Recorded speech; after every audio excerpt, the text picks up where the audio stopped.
Thank you. আচ্ছা, তাহলে প্রথমে থার্মোডাইনামিক্স এর বিষয়ে আমরা প্রথমে যেটা বলবো সেটা হচ্ছে scope of thermodynamics.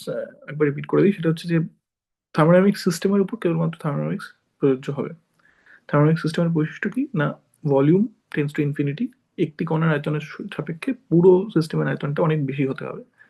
Number of পার্টিকেলটাও অনেক বেশি হতে হবে, টেন্স টু ইনফিনিটি, প্রচুর সংখ্যক কণা থাকতে হবে। আর একক আয়তনে কণার সংখ্যা বা কণার ঘনত্ব যেটাকে বলে সেটা হচ্ছে n/v, সেটাকে ফাইনাইট হতে হবে। তাই যদি এরকম বলে যে উম, মানে একটা বাক্সে অল্প কিছু গ্যাসের অণু আছে, 8টা 10টা 12টা, তাহলে তার উপর থার্মোডাইনামিক্স প্রযোজ্য হবে কিনা সেটা যদি জিজ্ঞাসা করে তখন বলতে হবে না, প্রযোজ্য হবে না। তার কারণ কণার সংখ্যাটা ফাইনাইট, ইনফাইনাইট নয় বা অনেক বড় নয়। এই ধরনের প্রশ্ন এই অ্যাপ্রোচে উত্তর করবি। আর তারপরে আমরা বলেছিলাম যে সিস্টেম সারাউন্ডিংস আর ইন ইউনিভার্সের ডেফিনেশন। সিস্টেম পরিবেশ এবং ইউনিভার্স, তার ডেফিনেশন বলতে গিয়ে আমরা আহ, একটা মানে ডেফিনেশন তো বলেছিলাম আমরা, একটা ছবি দিয়ে ওটাকে স্পষ্ট করে দেওয়া যেত। আমি নোটস গুলো এখানে খোলা নেই, ও না ওখানে থাকবে। যদি আমি এখান থেকে রেখে আচ্ছা করে দিচ্ছি। আচ্ছা, তাহলে আমরা বলেছিলাম যে যদি আমি যে অংশের ধর্ম নিয়ে মূলত ইন্টারেস্টেড হব সেটা হচ্ছে আমার সিস্টেম, সেখানে অনেকগুলো কণা আছে, তার নিজস্ব কিছু আয়তন আছে। এর চারপাশে এই সিস্টেম যার সাথে ইন্টারঅ্যাক্ট করছে, যার সাথে আহ, শক্তি বা কণার আদান প্রদান ঘটাচ্ছে, যার প্রভাব সিস্টেমের উপর পড়ছে এবং সিস্টেমের প্রভাব যার উপর পড়ছে, সেটাকে আমরা বলি এনভায়রনমেন্ট। তাহলে ধর একটা কিছু এনভায়রনমেন্ট এই বাক্সটা কিছুর মধ্যে রয়েছে, যার উপরে ডিরেক্ট প্রভাব পড়ছে, তাহলে তাকে আমরা বলছি এনভায়রনমেন্ট। যার প্রভাব সিস্টেমের উপর, সিস্টেমের প্রভাব যার উপর পড়ছে। আর এই পুরো জিনিসটাকে আমরা বলি ইউনিভার্স। সিস্টেম আর এনভায়রনমেন্ট নিয়ে। তাহলে এইটা আমার সিস্টেম, এইটা আমার এনভায়রনমেন্ট বা সারাউন্ডিংস যাই বলবি, আর পুরো জিনিসটা নিয়ে হচ্ছে আমার ইউনিভার্স। আচ্ছা, এবার যেটা বলা হয়েছিল যে এই সিস্টেম আর এনভায়রনমেন্টের বাউন্ডারি কি কি ধরনের হতে পারে, সেটা বলতে গিয়ে আমি একটা ছবি দিয়ে বুঝিয়েছিলাম। ওটা ওখানে কপি করে নিচ্ছি আমি, ছবি নয়।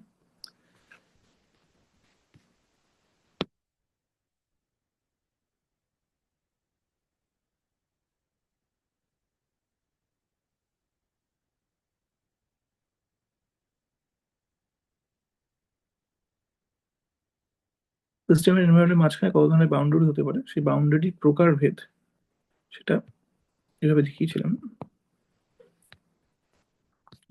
এখানে বলতে গেছিলাম যে বাউন্ডারিকে কিভাবে ডিভাইড করবো সেটা নির্ভর করে অনেকগুলো প্রপার্টির উপর। যে প্রথমে ধরা যাক যে বাউন্ডারি দিয়ে ভরের আদান প্রদান হচ্ছে না হচ্ছে না। যদি ভরের আদান প্রদান হয় তখন তাকে আমরা বলবো ভেদ্য বা পারমিয়েবল বাউন্ডারি, ভরের আদান প্রদান হতে পারে। যদি বাউন্ডারি দিয়ে ভরের আদান প্রদান না হতে পারে তখন তাকে বলবো অভেদ্য। আর যদি বাউন্ডারি দিয়ে কিছু সিলেক্টিভ জিনিসের আদান প্রদান হতে পারে কিন্তু সমস্ত জিনিস যেতে পারে না এই দিক থেকে ওদিক, তাকে তখন আমরা বলবো অর্ধভেদ্য বা সেমি পারমিয়েবল। একরকম ভাবে বাউন্ডারিটা ফিজিক্যালি মুভ করতে পারে না পারে না, মানে সিস্টেমের আয়তনটা চেঞ্জ হতে পারে না পারে না। বাউন্ডারি মুভ করতে পারলে সিস্টেমের আয়তন চেঞ্জ হতে পারে। তার উপর ভিত্তি করে বাউন্ডারিকে দুটো ভাগে ভাগ করা হয়, একটা হচ্ছে মুভেবল বাউন্ডারি, যেটা নড়াচড়া করতে পারে যে বাউন্ডারি। আর একটা হচ্ছে ইমুভেবল বাউন্ডারি বা দৃঢ় বাউন্ডারি, যেখানে সিস্টেমের আয়তন চেঞ্জ হতে পারে না, বাউন্ডারি ইমুভেবল, বাউন্ডারি নড়াচড়া করতে পারবে না। আর আরেকটা কি ধরনের প্রকারভেদ বলেছিলাম, যে বাউন্ডারি এপাশ থেকে ওপাশে তাপের আদান প্রদান হতে পারে না পারে না। তার উপর ভিত্তি করে দুটো ভাগ, একটা হচ্ছে ডায়াথার্মাল, যে বাউন্ডারি থেকে এদিক থেকে ওদিক তাপের আদান প্রদান হতে পারে তাকে ডায়াথার্মাল বাউন্ডারি বলবো। আর যে বাউন্ডারি এদিক থেকে ওদিক তাপের আদান প্রদান হতে পারে না তাকে অ্যাডিয়েবেটিভ বাউন্ডারি বলবো। এই অ্যাডিয়েবেটিভ বাউন্ডারির সাপেক্ষে একটা প্রসেস রয়েছে যেটাকে বলে অ্যাডিয়েবেটিভ প্রসেস, যেটা আমরা পরে করবো, যে যে প্রসেসে কোনো তাপের আদান প্রদান সিস্টেমের সাথে এনভায়রনমেন্টের হবে না। আচ্ছা, এই বাউন্ডারি উপর ভিত্তি করে আবার মানে এই কি ধরনের বাউন্ডারি রয়েছে তার উপর ভিত্তি করে সিস্টেমকে আবার তিনটে ভাগে ভাগ করা হয়। এক নম্বর হচ্ছে ওপেন সিস্টেম।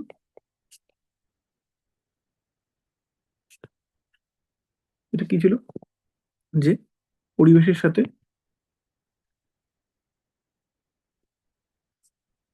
ভর ও শক্তির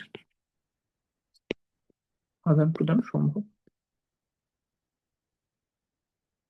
তাহলে এমন সিস্টেম যে নিজের পরিবেশের সাথে ভর এবং শক্তির আদান প্রদান করতে পারে তাকে বলা হয় ওপেন সিস্টেম। দ্বিতীয় কি ছিল? Close system. যার ডেফিনেশন কি ছিল? যে পরিবেশের সাথে শক্তির আদান প্রদান করতে পারে কিন্তু ভরের আদান প্রদান করতে পারে না। মানে কোনো পার্টিকেল সিস্টেম থেকে বাউন্ডারি থেকে সিস্টেমে কোনো মাস আসতে পারবে না, কিন্তু শক্তি যেতে পারে, কিন্তু ভরের আদান প্রদান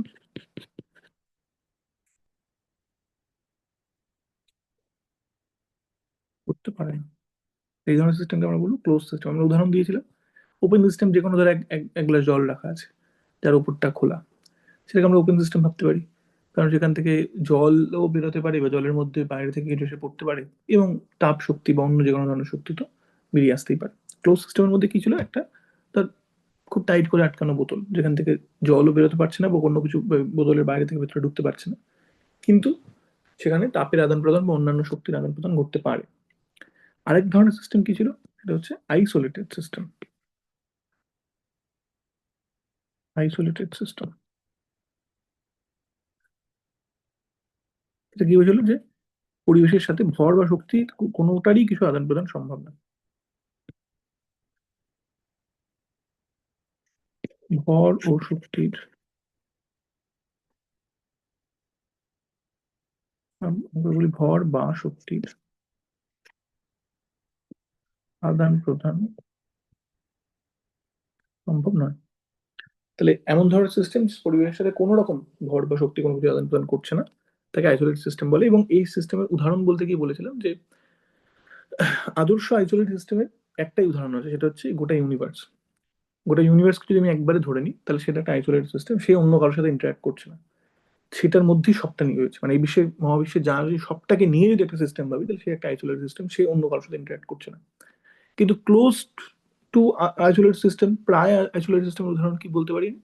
যে থার্মোফ্লাক্স। থার্মোফ্লাক্সে থাকা কোনো বিষয়বস্তু যদি থাকে, তখন সেখান থেকে ভরটাও মানে বস্তুও বেরিয়ে আসতে পারছে না, প্লাস তাপেরও আদান প্রদান বা অন্যান্য শক্তির আদান প্রদান সহজে হচ্ছে না। তো থার্মোফ্লাক্সের উদাহরণটা একটা ক্লোজড, মানে কাছাকাছি আইসোলেটেড সিস্টেম, অলমোস্ট আইসোলেটেড সিস্টেমের উদাহরণ। এই আইসোলেটেড সিস্টেমের কথা বলতে গিয়ে একটা জিনিস বলেছিলাম যে আইসোলেটেড সিস্টেমের ক্ষেত্রে যেহেতু ভর বা শক্তির আদান প্রদান পরিবেশের সাথে হচ্ছে না, তাই তার কোনো পরিবেশ নেই আসলে। কারণ পরিবেশের ডেফিনেশন আমরা এরকম করে সেট করেছিলাম যে যে অংশের বিষয়বস্তু সিস্টেমের উপর ইম্প্যাক্ট করছে বা সিস্টেমের দ্বারা ইম্প্যাক্ট হচ্ছে, কিন্তু আইসোলেটেড সিস্টেমের সাথে পরিবেশের কোনো রকম এক্সচেঞ্জ ঘটছে না, তাই ভাবতে পারি আইসোলেটেড সিস্টেমের কোনো পরিবেশ নেই আসলে, এফেক্টিভলি কোনো পরিবেশ নেই। তাই একেই এই একেই এই ইউনিভার্স বলা যেতে পারে।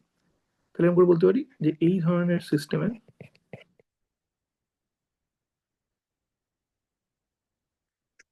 এফেক্টিভলি কোনো পরিবেশ নেই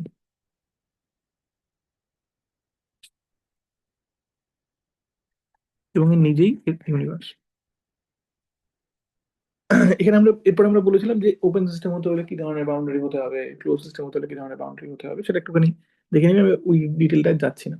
এই হচ্ছে মূলত সিস্টেম টাইপ আর বাউন্ডারি টাইপের উদাহরণ। অবশ্যই ওপেন সিস্টেম হতে হলে বাউন্ডারিটাকে পারমিয়েবল হতে হবে, বাউন্ডারিটাকে মুভেবল হতেও পারে, না হতে পারে, ডায়াবেটিক হতে হবে, তাপের আদান প্রদান হতে পারে, এই ধরনের বিষয়বস্তুগুলো কানেক্ট করলেই বোঝা যায়। আচ্ছা, তাহলে আমরা পড়লাম যে স্কোপ অফ থার্মোডাইনামিক্স, মানে সিস্টেম, এনভায়রনমেন্ট, ইউনিভার্সের definition, boundary definition, boundary type এবং সিস্টেম টাইপ। এরপর আমরা যেটা পড়বো সেটা হচ্ছে আহ, ধর্মের টাইপ। সিস্টেমের ধর্ম কি কি ধরনের হতে পারে, থার্মোডাইনামিক প্রপার্টি গুলো টাইপ কিরকম। তাহলে যদি এরকম করে বলি থার্মোডাইনামিক প্রপার্টি,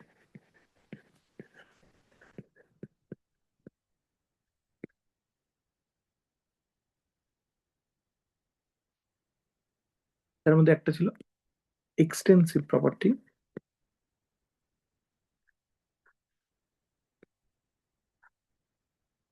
বা ভর নির্ভর ধর্ম, আর একটা ছিল ইনটেনসিভ প্রপার্টি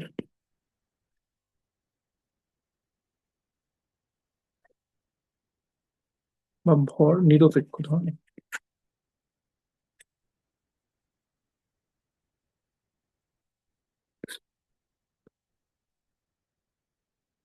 এটা কি বলা হয়েছিল?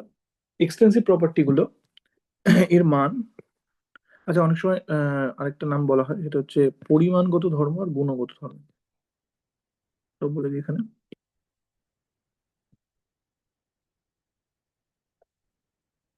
পরিমাণগত ধর্ম আর এটা হচ্ছে গুণগত ধর্ম।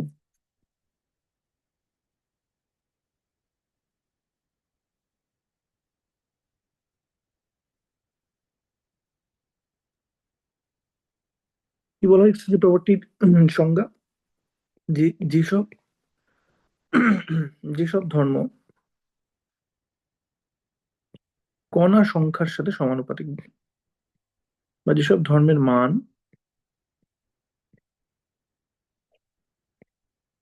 কণা সংখ্যার সাথে সমানুপাতিক।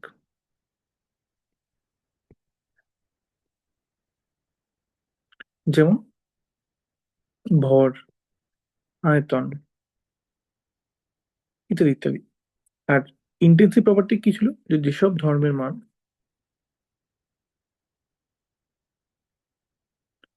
কণা সংখ্যার সাথে সমানুপাতিক নয়।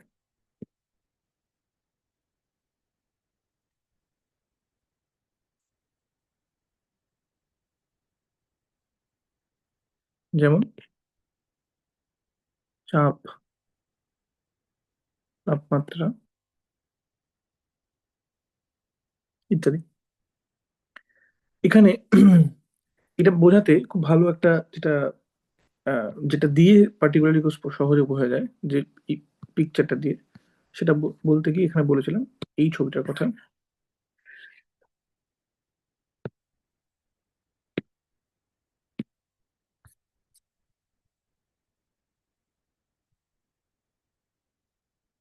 যে আমার কাছে একটা সিস্টেম আছে, যার আয়তন কিছু একটা রয়েছে, কণা সংখ্যা কিছু একটা রয়েছে, তাপমাত্রা কিছু একটা রয়েছে, প্রেশার কিছু একটা রয়েছে, কণা ঘনত্ব কিছু একটা রয়েছে। কণা ঘনত্ব মানে একক আয়তনে কণার সংখ্যা। এই সিস্টেমটা যদি আমি সমান দুভাগে ভাগ করি, এই যে দুভাগে ভাগ করলাম, এতে করে কোন প্রপার্টি গুলো বদলাবে আর কোন প্রপার্টি গুলো বদলাবে না সেটা দেখে বোঝা যেতে পারে কোনটা এক্সটেন্সিভ কোনটা ইন্টেন্সিভ। যেগুলো, যদি সিস্টেমকে সমান দুভাগে ভাগ করার জন্য যে ধর্মগুলো অর্ধেক হয়ে যাবে, সেগুলো এক্সটেন্সিভ প্রপার্টি ছিল তার মানে। আর যে ধর্মগুলো কোনো পরিবর্তন ঘটবে না এই সমান দুভাগে ভাগ করার ফলে, সেই ধর্মগুলো তার মানে ইন্টেন্সিভ ছিল। তাহলে সমান দুভাগে ভাগ করলে আয়তন অর্ধেক হয়ে যাবে দুপাশের, কণার সংখ্যা অর্ধেক হয়ে যাবে, তাহলে এগুলো এক্সটেন্সিভ প্রপার্টি।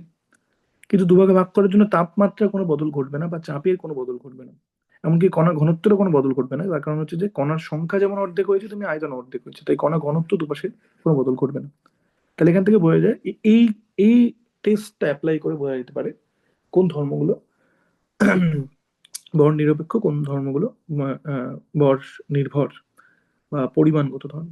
তাহলে টেম্পারেচার, প্রেশার, কণা ঘনত্ব এগুলো গুণগত ধর্ম বা ইন্টেন্সিভ প্রপার্টি। আর ভর, কণার সংখ্যা, আয়তন এগুলো এক্সটেন্সিভ বা পরিমাণগত ধর্ম। এইটা একটা খুব ভালো টেস্ট বোঝার জন্য যে কোন ধর্মগুলো এক্সটেন্সিভ কোন ধর্মগুলো ইন্টেন্সিভ। এরপর আমরা কিছু রিলেশনশিপ বলেছিলাম। সেই রিলেশনশিপ গুলো ভীষণ গুরুত্বপূর্ণ। করে বলি যে ইম্পর্টেন্ট রিলেশনস, এটা দিয়ে অনেক সময় বিচার করা যায় যে ধর্মটা ভর নিরপেক্ষ না ভর সাপেক্ষ। তাহলে এক নম্বর বলেছিলাম যে ইন্টেন্সিভ প্লাস মাইনাস ইন্টেন্সিভ, দুটো ধর্ম যদি থাকে যারা দুটোই ইন্টেন্সিভ, তাদের যোগ বা বিয়োগ করলে আমি নতুন একটা ইন্টেন্সিভ ধর্ম পাই। এখানে এর সাথে বলেছিলাম যে এক্সটেন্সিভ প্লাস মাইনাস এক্সটেন্সিভ, দুটো এক্সটেন্সিভ ধর্মের যোগ বা বিয়োগের জন্য আমি একটা এক্সটেন্সিভ ধর্ম পাই।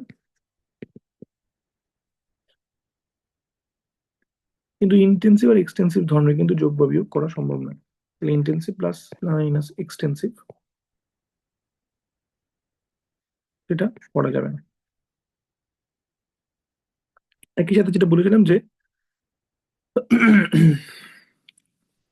আমি যদি দুটো ইন্টেন্সিভ ধর্মকে গুণ করি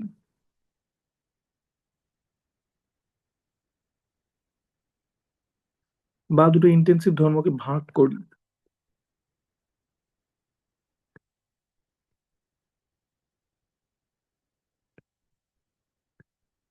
তাহলে আমি একটা ইন্টেন্সিভ ধর্মই পাবো।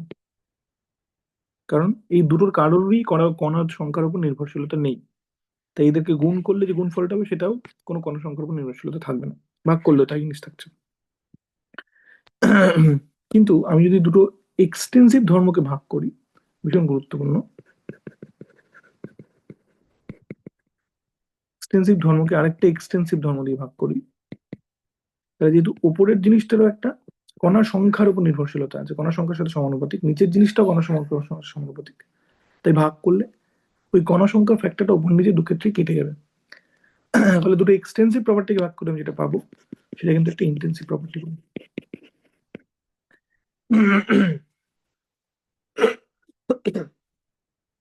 একই রকম ভাবে আমি যদি দুটো, একটা এক্সটেন্সিভ আর একটা ইন্টেন্সিভ প্রপার্টিকে গুণ করি,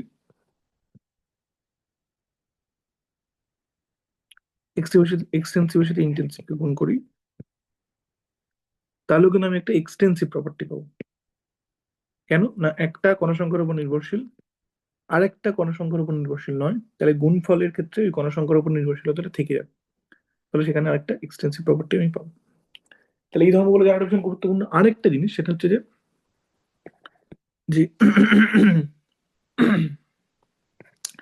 যে আমি wait,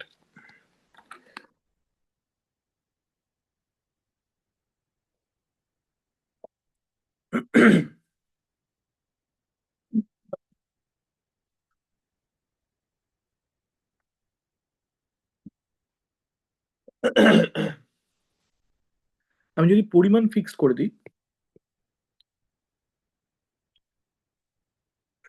পরিমাণ ফিক্সড করে দিলে এক্সটেন্সিভ প্রপার্টিটা ইন্টেন্সিভ হয়ে যাবে, কারণ আমি কণার সংখ্যা স্পেসিফাই করে দিচ্ছি, আর কণার সংখ্যার উপর নির্ভরশীলতা থাকবে না, এক্সটেন্সিভ ধর্ম ইন্টেন্সিভ হয়ে যাবে।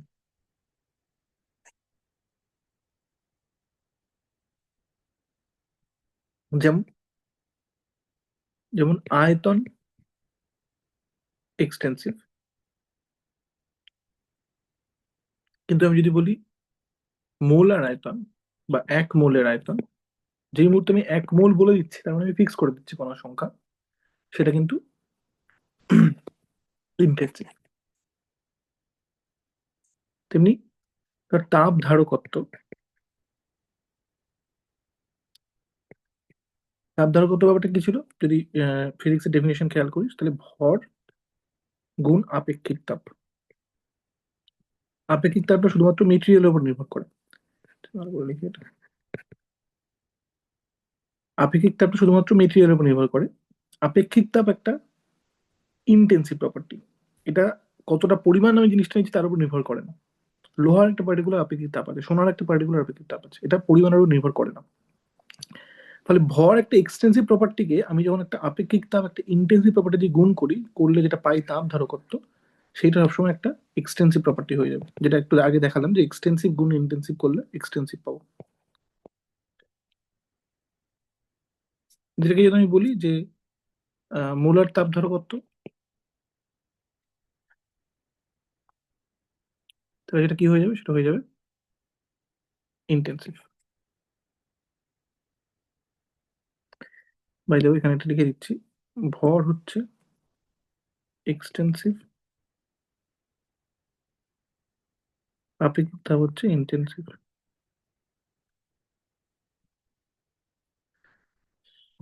আচ্ছা, এইভাবে আমি ডিটারমাইন করতে পারি আমার এক্সটেন্সিভ ইন্টেন্সিভ প্রপার্টি গুলো। বোঝা গেল। এইখান থেকে আমাদের একটা প্রশ্ন আছে, এই প্রশ্নটা সলভ করার চেষ্টা করা যাক। হুম, এই বলে।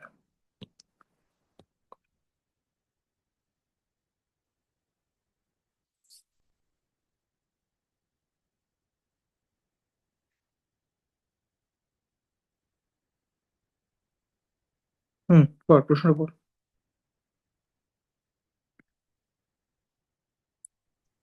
ভর নিরপেক্ষ ও ভর নির্ভরশীল ধর্ম শনাক্ত করো। হুম আপেক্ষিক চাপ, তাপ ধারকত্ব, ঘনত্ব ও আয়তন। হুম তার মধ্যে কোনটা কি কি হবে বল, এক্ষুনি আমরা দুটো পড়লাম। আপেক্ষিক তাপ আর ঘনত্বটা ভর নিরপেক্ষ হবে। হুম তবে এই দুটো হচ্ছে ভর নিরপেক্ষ, আর এই দুটো হচ্ছে তাপ ধারকত্ব, আর আয়তনটা হচ্ছে ভর নির্ভরশীল। এখন কথাটা উঠলো তো আমি বলেই দিই একটুখানি যে কেন আপেক্ষিক তাপটা ভর নিরপেক্ষ। আপেক্ষিক তাপের ডেফিনেশনটা তুই যদি লক্ষ্য করিস, ডেফিনেশন কি ছিল এর? যে একক আয়তনের, সরি একক ভরের কোনো বস্তুর উষ্ণতা একক বৃদ্ধি করতে যে পরিমাণ তাপ লাগে।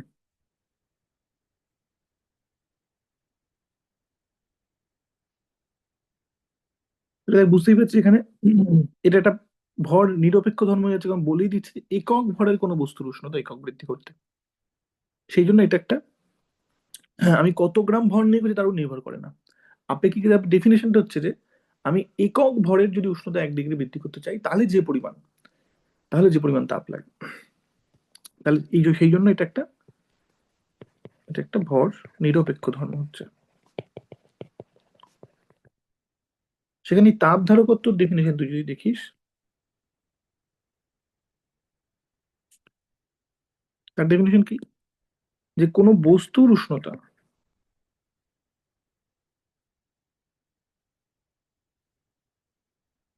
একক বৃদ্ধি করতে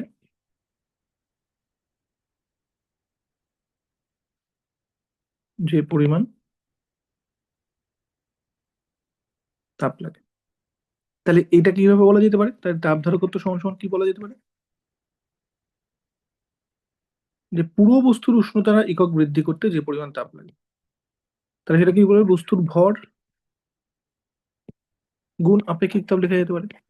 কারণ আপেক্ষিক তাপ মানে হচ্ছে একক ভরের উষ্ণতা একক বৃদ্ধি করতে, মানে 1 ডিগ্রি বৃদ্ধি করতে ধর।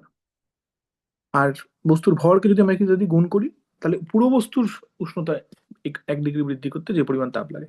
তাহলে বোঝাই যাচ্ছে যে এইটা একটা নির্ভর ধর্ম, এটার ভর নিরপেক্ষ না, যদিও এটা ভর নিরপেক্ষ, কিন্তু সেটাকে আমি বস্তুর ভর দিয়ে গুণ করছি, ফলে এই জিনিসটা হয়ে যাচ্ছে ভর নির্ভর। তাহলে এটা ভর নির্ভর বা এক্সটেন্সিভ। বোঝা গেছে না বোঝা যাচ্ছে না? হুম হুম। আকার বুঝতে পেরেছিস? হ্যাঁ, হ্যাঁ।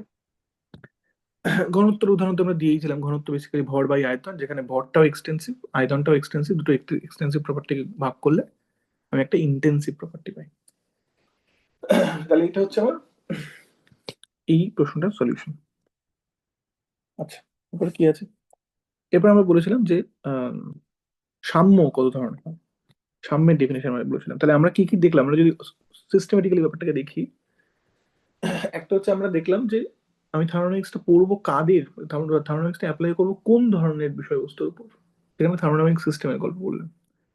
তারপর আমি বললাম যে সিস্টেম, পরিবেশ, তাদের মধ্যে ইন্টারাকশন কিভাবে হচ্ছে, এবং তাদের মাঝখানের যে বাউন্ডারিটা, সেই বাউন্ডারিটা কি কি ধরনের হতে পারে, এবং সিস্টেম পরিবেশের সাথে কি আদান প্রদান করছে বা কি আদান প্রদান করছে না। তারপর আমরা দেখলাম যে ওই আদান প্রদান যেটা করছে সেই ধর্মটা কি রকম ধরনের ধর্ম, সেই ধর্মটা কি ধরনের ধর্ম সেটা আমরা স্টাডি করার চেষ্টা করলাম। এরপর আমরা দেখবো যে এই আদান প্রদানটা কখন বন্ধ হয়ে যাবে বা আদান প্রদানটা কখন ভালো করে চলবে, এই আদান প্রদানের স্টেটটা কি, আদান প্রদান হচ্ছে না আদান প্রদান হচ্ছে না, সিস্টেমের মধ্যে বা সিস্টেমের বাইরে। সেইটা বলতে গিয়ে আমরা বলেছিলাম যে সাম্য বা ইকুইলিব্রিয়ামের কনসেপ্ট।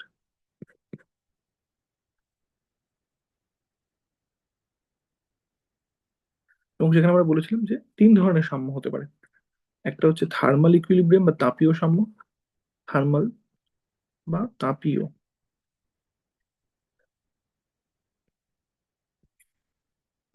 একটা হচ্ছে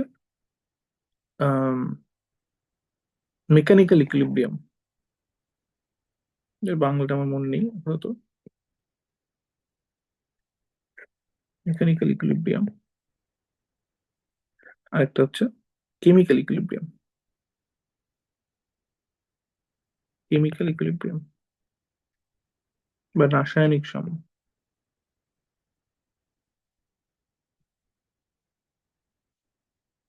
কি বলেছিল তাপীয় সাম্যের ক্ষেত্রে? যে সিস্টেমের সব জায়গার তাপমাত্রা যদি সমান হয়ে যায়, সিস্টেমের, বা এরকম করে বলবো সিস্টেমের এক অংশ থেকে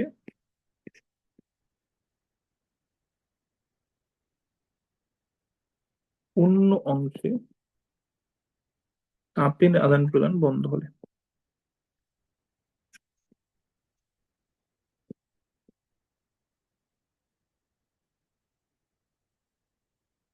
বলা যাবে সিস্টেম তাপীয় সাম্যে আছে।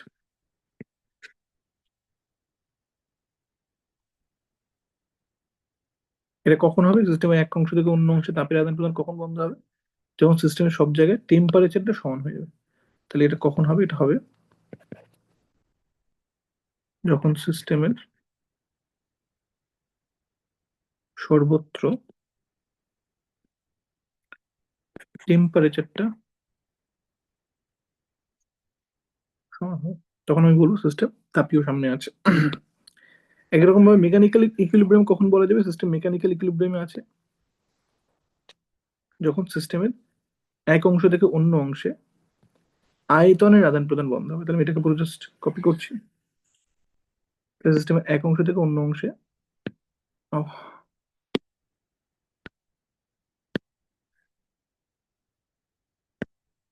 আয়তনের আদান প্রদান বন্ধ হবে।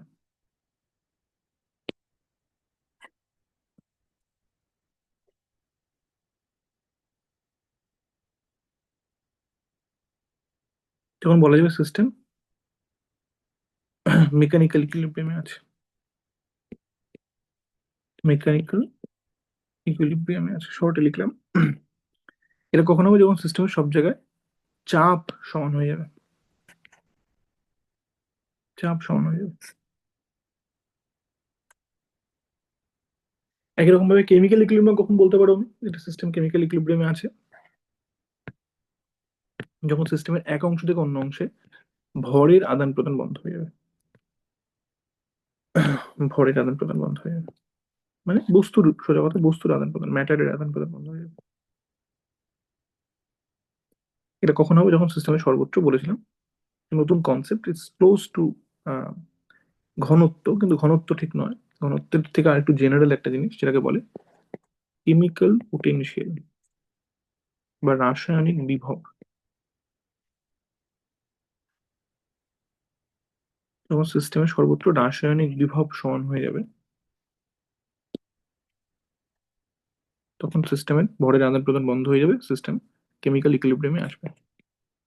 এবং এই তিনটে ইকুইলিব্রিয়াম একসাথে এস্টাবলিশ হলো, যদি একই সাথে তিনটে ইকুইলিব্রিয়াম সিস্টেম অ্যাচিভ করতে পারে, থার্মাল ইকুইলিব্রিয়াম বা তাপীয় সাম্য, মেকানিক্যাল ইকুইলিব্রিয়াম বা বাংলা মনে নেই, কেমিক্যাল ইকুইলিব্রিয়াম, এই তিনটে ইকুইলিব্রিয়াম একই সাথে এস্টাবলিশ করতে পারলে আমি বলবো সিস্টেম পুরোপুরি সাম্যে আছে। সিস্টেম এক জায়গা থেকে এক জায়গায় তাপের আদান প্রদান হচ্ছে না, আয়তনের আদান প্রদান হচ্ছে না, ভরের আদান প্রদান হচ্ছে না, তখন আমি বলবো সিস্টেম সাম্যে আছে, ইকুইলিব্রিয়ামে আছে। এটা তিনটে ইকুইলিব্রিয়ামের কনসেপ্ট বলেছিলাম। এবার আমরা মানে এই পুরো পার্টটা ছিল থার্মোডাইনামিক্স এর ইন্ট্রোডাকশন, যে কি করে থার্মোডাইনামিক্স স্টাডি করে বা কি করে থার্মোডাইনামিক্স দেখে, থার্মোডাইনামিক্স বিভিন্ন টার্মিনোলজি গুলো কিরকম, সেটা বলতে গিয়ে আমরা এটা বলেছিলাম। তারপর আমরা পড়েছিলাম, প্রথম আমরা পড়েছিলাম zeroth law of thermodynamics. Zeroth law of thermodynamics.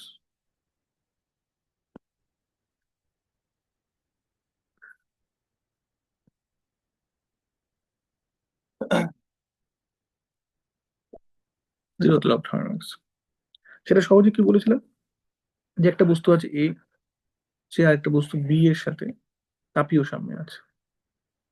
তাপীয় সাম্যে যখনই বলবো তাপীয় সাম্যে, তখনই জানতে হবে যে টেম্পারেচার সেম আছে। তাপীয় সাম্য মানে হচ্ছে টেম্পারেচার সেম আছে, মানে কোনো তাপের আদান প্রদান হচ্ছে না, সোজা কথা, তাপীয় সাম্যে আছে। আবার এই বি, এই বস্তুটা সি আরেকটা বস্তুর সাথে তাপীয় সাম্যে আছে। যদি এটা হয় তখন বলা যাবে যে এ সি এর সাথে তাপীয় সাম্যে থাকবে। এরকম সিম্পলি বোঝা যায় যে এ বি এর সাথে তাপীয় সাম্যে আছে মানে এ আর বি তাপমাত্রা সমান, কোনো তাপের আদান প্রদান হচ্ছে না, তাই বি সি এর সাথে তাপীয় সাম্য আছে মানে বি আর সি তাপমাত্রা সমান। তো সেখান থেকে বলা যাবে এ আর সি তাপমাত্রা সমান।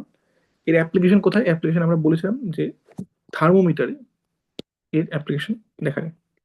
তাহলে এরকম করে বলি, অ্যাপ্লিকেশন এর হচ্ছে থার্মোমিটার। কিভাবে থার্মোমিটারের অ্যাপ্লিকেশন হয়, যে আমি বডির সাথে থার্মোমিটারটাকে কন্ট্যাক্টে রাখি, থার্মোমিটারের সাথে পারদটা কন্ট্যাক্টে আছে। তাহলে প্রথমে বডির সাথে থার্মোমিটারের বাহির তলটা তাপীয় সাম্যে আসে, তাপের আদান প্রদান হয়, হয়ে একটা সময় গিয়ে তাপীয় সাম্যে আসে, বডির সাথে থার্মোমিটারের বাইরের অংশটার তাপমাত্রা সমান হয়। আবার থার্মোমিটারের সাথে থার্মোমিটারের ভেতরে পারদটা কন্ট্যাক্টে আছে, তাহলে থার্মোমিটার থেকে তাপ পারদে যায়, এবং একটা সময় তারাও একটা তাপীয় সাম্য অ্যাটেন্ড করে। তাহলে সেখান থেকে আমি বলতে পারি আমার বডির সাথে ওই পারদের টেম্পারেচারটা, বা বডির সাথে পারদটা একটা তাপীয় সাম্যে থাকবে, তাই বডির টেম্পারেচার পারদের টেম্পারেচার সমান হয়ে যাবে। তাই জন্যই পারদের এক্সপ্যানশন দেখে আমি আমার বডির টেম্পারেচার মাপতে পারি। তাহলে সেখানে একটা আমি থার্মোডাইনামিক্সের জিরোথ ল ইউজ করি, জেনে বা না জেনে। এটা ছিল সিম্পল থার্মোডাইনামিক্সের জিরোথ ল ডেফিনিশন, জিরোথ ল মূল বক্তব্য। বক্তব্য মানে এক্সাক্ট বক্তব্যটা নোটে পেয়ে যাবি, আমি ওটা রিপিট করছি না এখানে। আচ্ছা, এরপর পড়তে গিয়ে আমরা একটা ম্যাথমেটিক্যাল কনসেপ্ট শিখেছিলাম যাকে বলা হয় পার্শিয়াল ডিফারেন্সিয়েশন। পার্শিয়াল ডিফারেন্সিয়েশন ব্যাপারটা কি আমি খুব শর্টই বলবো,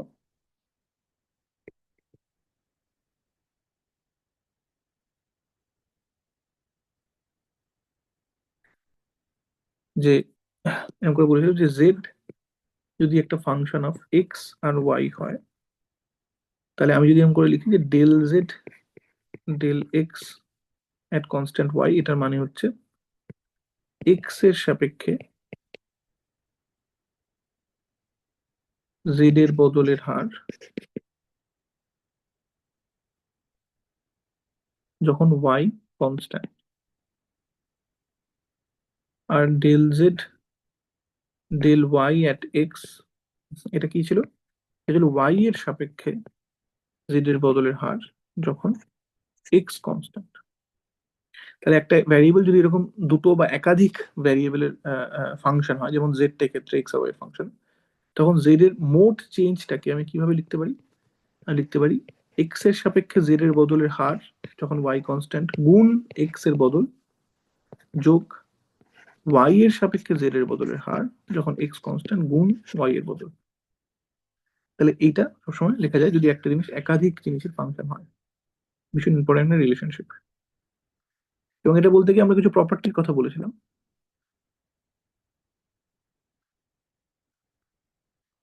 একটা প্রপার্টি হচ্ছে যে যেটাকে বলা হয় যে যে del Z del X at constant Y, এটাকে আমি সবসময় লিখতে পারি 1 by del X del Z, just উল্টো করে দিতে পারি এট কনস্ট্যান্ট ওয়াই। একই রকম ভাবে del Z del Y at constant X, এটাকে আমি লিখতে পারি 1 by del Y del Z at constant X. তাহলে ওয়াই এর সাপেক্ষে জেড এর বদলের হারটাকে জাস্ট 1 বাই জেড এর সাপেক্ষে ওয়াই এর বদলের হার হিসেবে আমি দেখতে পারি। এটা একটা প্রপার্টি ছিল। আরেকটা প্রপার্টি কি ছিল যেটা ভীষণ গুরুত্বপূর্ণ, সেটা হচ্ছে অয়েলার্স রেসিপ্রোসিটি প্রিন্সিপাল। রেসিপ্রোসিটি, সেখানে কি ছিল যে del two Z del del X del Y, সেটাকে আমি লিখতে পারি del two Z del Y del X. যে প্রথমে আমি এক্স এর সাপেক্ষে ডেরিভেটিভ করে ওয়াই এর সাপেক্ষে ডেরিভেটিভ করলে যেটা হবে, আর প্রথমে আমি ওয়াই এর সাপেক্ষে ডেরিভেটিভ করলে পার্শিয়াল ডেরিভেটিভ করে তারপর এক্স এর সাপেক্ষে ডেরিভেটিভ করলে যেটা পাবো সেই দুটো সমান হবে। এবং তার সাথে আরেকটা ছোট্ট জিনিস বলা হয়েছিল যে সাইক্লিক রুল,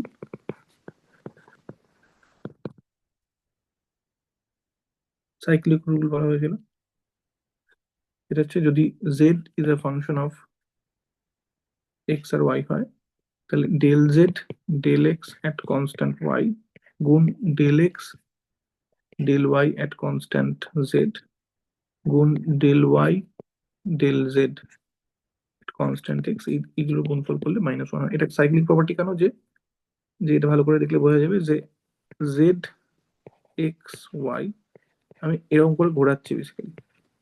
প্রথমে del Z del X at constant Y, তারপর del X del Y at constant Z, তারপর del Y del Z at constant x.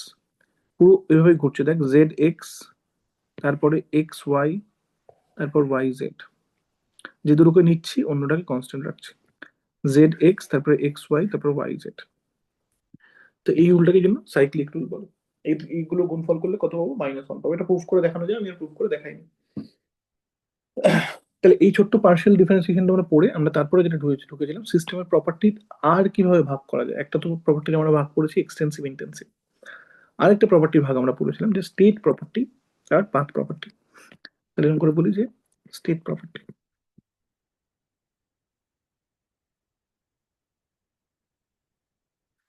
State property কি বলা হয়েছিল, যে যেসব সিস্টেমের যেসব ধর্ম বা সিস্টেমের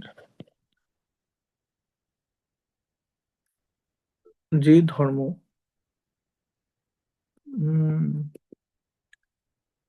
একবার বলি সিস্টেমের যে ধর্মের বদলের মান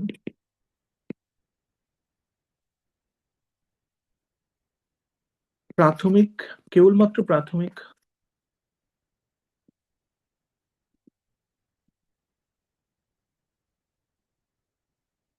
ও অন্তিম অবস্থার উপর নির্ভর করে,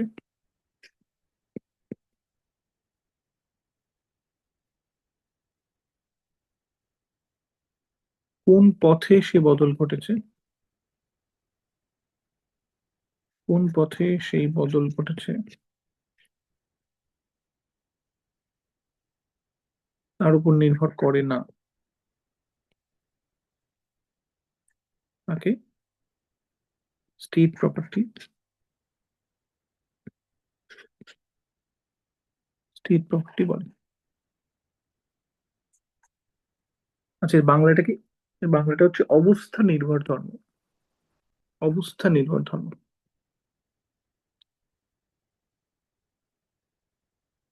অনেক সময় স্টেট ফাংশনও বলে, সেটারও একই ব্যাপার, অবস্থা নির্ভর অপেক্ষক বলবে ওটাকে, এবার তার মূল বক্তব্যটা একই। ঠিক আছে, অবস্থা নির্ভর ধর্ম। তাহলে কি বলতে চাইছে, একটা সিস্টেম এইখান থেকে শুরু করে এইখানে পৌঁছচ্ছে, যদি এমন কোনো ধর্ম থাকে যে এই বদলটা কোন পথে ঘটছে তার উপর নির্ভর করছে না, সেই ধর্মের পরিবর্তন এ থেকে বিতে যাওয়ার জন্য সেই ধর্মের পরিবর্তনটা সবসময় সেম, যে পথেই যাওয়া হোক, তাহলে সেই রকম ধর্মকে আমরা বলবো স্টেট ফাংশন। আচ্ছা, এদের ক্ষেত্রে একটা গুরুত্বপূর্ণ ব্যাপার কি, এরা অয়েলার্স রেসিপ্রোসিটি প্রিন্সিপাল মেনে চলে সবসময়। স্টেট প্রপার্টি বা স্টেট ফাংশন, তাহলে সবসময় তারা অয়েলার্স রেসিপ্রোসিটি প্রিন্সিপাল মেনে চলে। তাহলে এখানে ছোট বলি যে পথেই এ থেকে বি তে যাওয়া হোক,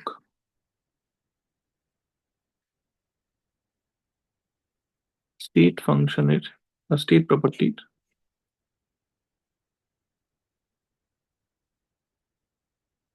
বদল সব সময় একই হবে। যতক্ষণ আমি ইনিশিয়াল স্টেট আর ফাইনাল স্টেটটাকে ফিক্স করে রেখেছি তখন ততক্ষণ আমি যে পথেই যাই স্টেট স্টেট ফাংশনের বদল একই হবে, কারণ স্টেট ফাংশনের চেঞ্জ বা স্টেট প্রপার্টির চেঞ্জ শুধুমাত্র কোথা থেকে শুরু করে কোথায় যাচ্ছি তার উপর নির্ভর করবে। সেই জন্য আমি স্টেট ফাংশনকে, আচ্ছা এটা বলে দিই প্রথমে যে স্টেট ফাংশন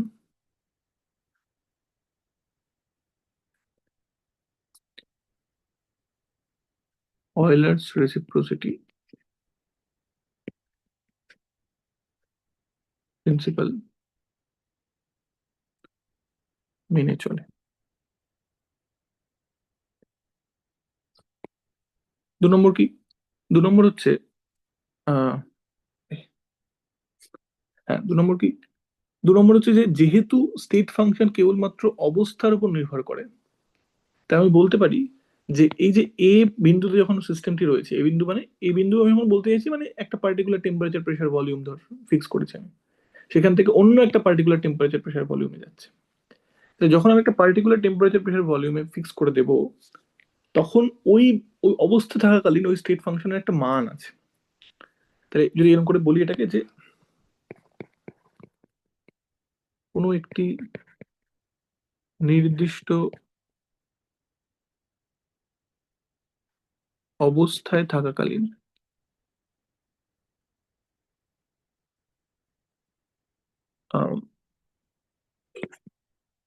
অবস্থা নির্ভর ধর্মের একটি নির্দিষ্ট মান আছে।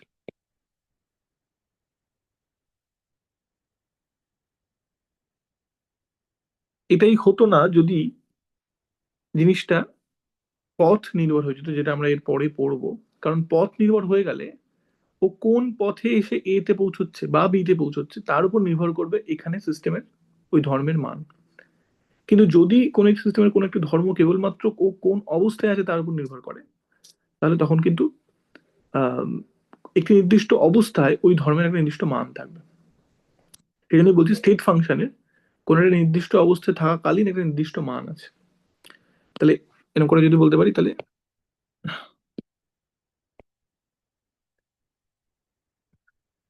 যদি ধর এস একটি স্টেট ফাংশন হয়,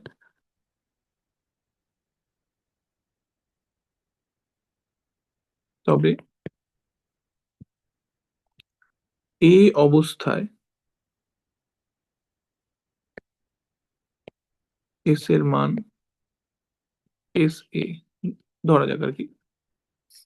এবং এটা নির্ভর করবে না কিন্তু যে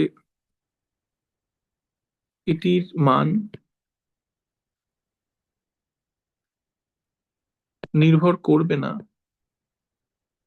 যে কোন পথে বা কিভাবে, আমরা বলি কিভাবে সিস্টেম এই অবস্থায় এসে পৌঁছেছে।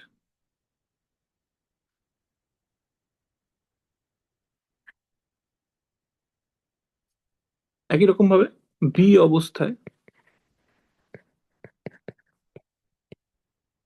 এস এর মান আমি একটা পার্টিকুলার মান বলতে পারি, ধর এস বি ধরা যাক। তাহলে এটাও আবার নির্ভর করবে না যে কিভাবে সিস্টেম বি অবস্থায় এসে পৌঁছেছে, আমি ওটা লিখছি না। সুতরাং এ থেকে বিতে যাওয়ার জন্য এস এর বদল কত? এ থেকে বি তে যাওয়ার জন্য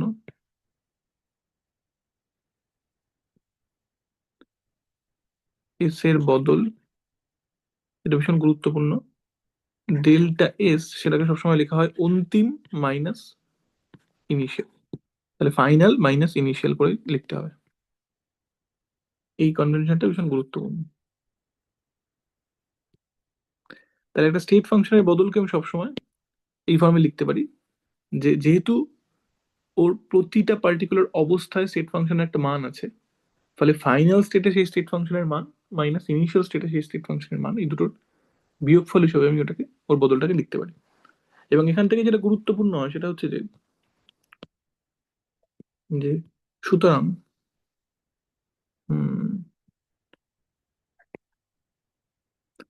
যদি আমি এরকম করে ভাবি যে ডেল্টা এস এ থেকে বি তে যাওয়ার জন্য সেটা কি হবে? S B minus S A. আবার ডেল্টা এস বি থেকে এতে আসার জন্য সেটা কি হবে? S A minus S B. কারণ এ বি থেকে এতে যখন আসছে তখন ফাইনাল স্টেট কোনটা? তখন এ। ইনিশিয়াল স্টেট কোনটা? বি। তাহলে ডেল্টা এস বি থেকে এতে আসার জন্য যে ডেল্টা এস হচ্ছে তার মান কি হবে? ফাইনাল স্টেট মানে S A minus initial state S এর মান মানে এস বি। তাহলে এখান থেকে দেখানো যেতে পারে ডেল্টা এস এ থেকে বি তে যাওয়ার জন্য ডেল্টা এস এর যে মান, আর বি থেকে এ তে আসার জন্য ডেল্টা এস এর যে মান, সেটা ইকুয়াল এবং অপোজিট, সমান এবং বিপরীত। এখান থেকে বোঝা যাচ্ছে একটা হচ্ছে এস বি মাইনাস এস আর একটা হচ্ছে এস এ মাইনাস এস। এবং একই একই যুক্তিতে যেটা বলা যেতে পারে যে ডেল্টা এস ধর এ থেকে বি হয়ে অন্যান্য অনেকগুলো পয়েন্ট হয়ে আবার এ তে ফিরে এলো, তখন এটাকে ডেল্টা এস সবসময় জিরো হবে। কারণ অন্তিম আর ফাইনাল দশাটা, অন্তিম আর ফাইনাল অবস্থাটা সেম। সরি, প্রাথমিক আর অন্তিম অবস্থাটা সেম। প্রাথমিক ও অন্তিম অবস্থা, কারণ যে অবস্থা থেকে শুরু করেছিল সেই অবস্থাতেই ফিরে এসছে, তাই এস এর কোনো বদল ঘটবে না বা কোন স্টেট ফাংশনের কোনো বদল ঘটবে না। বোঝা যাচ্ছে তো নাকি? নাকি বোঝা যাচ্ছে না? যাচ্ছে। বুঝতে পারছি। বেশ, এখানেই যেটা ছোট্ট ডেফিনেশন বলা হয়েছিল সেটা হচ্ছে সাইক্লিক, সাইক্লিক প্রসেস। ছোট করে এটা বলে দিই, সেটা হচ্ছে যে কোনো প্রক্রিয়ায় সিস্টেম যদি একটি অবস্থা থেকে শুরু করে অনেকগুলি বদল ঘটিয়ে আবার সেই অবস্থাতে ফিরে আসে,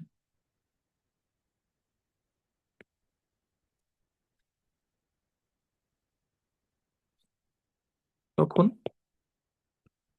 সেই প্রসেসকে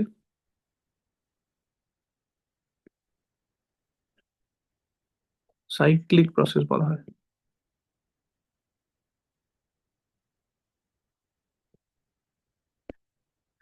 বাংলায় এটাকে বলে চক্রীয় প্রক্রিয়া।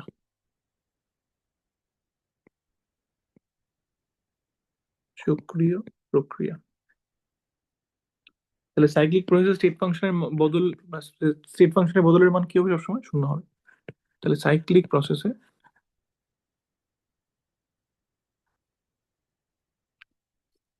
যে কোনো স্টেট ফাংশনের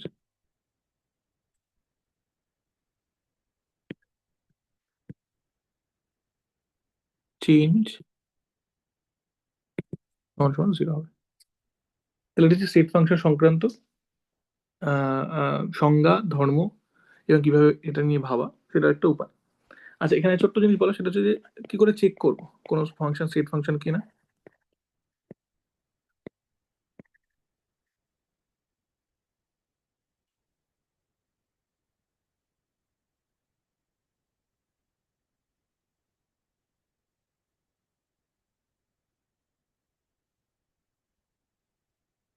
তো সেটার উপায় হচ্ছে অয়েলার্স রেসিপ্রোসিটি প্রিন্সিপাল দিয়ে ম্যাথমেটিক্যালি আমাকে চেক করতে হবে, কারণ আমি তো সব পথে গিয়ে আর ইকুয়াল দেখাতে পারবো না বদলটাকে। তাই জন্য আমাকে ম্যাথমেটিক্যালি করতে হবে। সেই জন্য আমি ইউজ করি অয়েলার্স রেসিপ্রোসিটি প্রিন্সিপাল।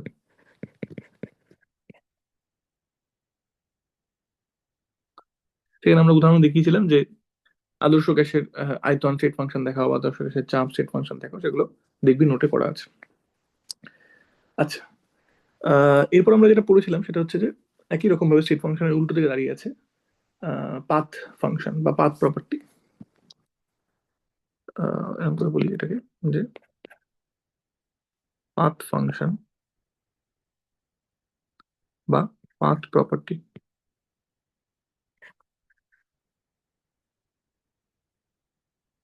বাংলায় বললে পথ নির্ভর। একটা হচ্ছে অবস্থা নির্ভর আর একটা হচ্ছে পথ নির্ভর ধর্ম। যে ডেফিনিশন কি বলা হয়েছিল, একই রকম ভাবে স্টেট ফাংশনের ক্ষেত্রে যেমন সিস্টেম কোনো একটা স্টেট থেকে শুরু করে অন্য কোনো স্টেটে যাচ্ছে, এই প্রক্রিয়ায় যে ধর্মের বদল কোন পথে যাচ্ছে তার উপর নির্ভর করবে না, কিন্তু কোথা থেকে শুরু করে কোথায় যাচ্ছে তার উপর নির্ভর করবে, সেটা ছিল অবস্থা নির্ভর। আর পথ নির্ভর কি হবে? ওই একই জিনিস, যে পথের উপর নির্ভর করবে। তাহলে সিস্টেমের যেসব ধর্ম, তাহলে এরকম করে বলি যে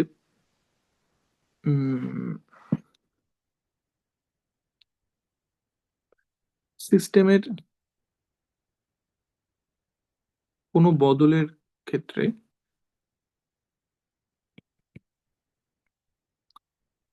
যেসব ধর্মের মান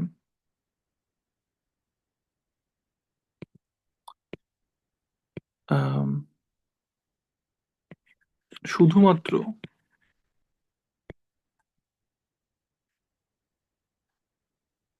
কোন অবস্থা থেকে সিস্টেম অন্য কোনো অবস্থায় গেছে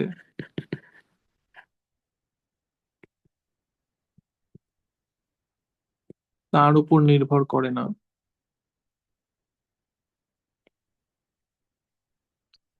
কোন পথে গেছে তার উপর নির্ভর করে,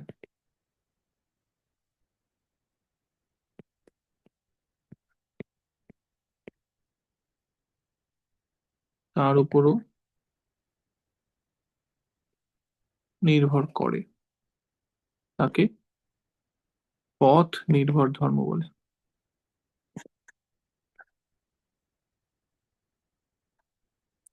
এবং যেটা গুরুত্বপূর্ণ, যে অবস্থা নির্ভর ধর্মের ক্ষেত্রে আমি যেমন বলতে পারছিলাম যে সিস্টেম যখন এই অবস্থায় আছে তখন অবস্থা নির্ভর ধর্মের একটা মান আছে, এবং কোন পথে সিস্টেম এই অবস্থায় এসে পৌঁছেছে তার কোনো মানে সেটা জানার প্রয়োজন নেই, যে পথেই এসে পৌঁছুক এই অবস্থায় যখন এসে পৌঁছেছে তখন সিস্টেমের অবস্থান নির্ভর ধর্মের একটা মান আছে। পথ নির্ভর ধর্মের ক্ষেত্রে কিন্তু এটা বলা যাবে না, যেটা ভীষণ গুরুত্বপূর্ণ। তাহলে পথ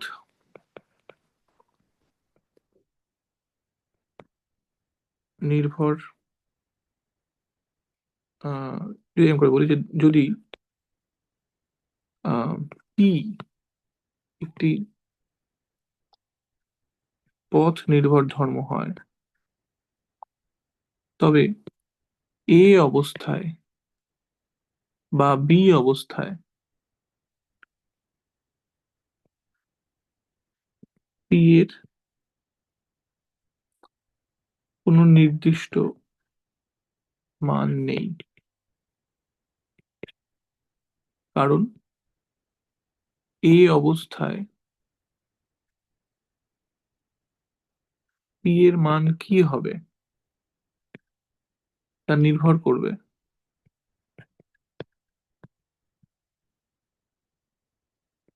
কিভাবে সিস্টেম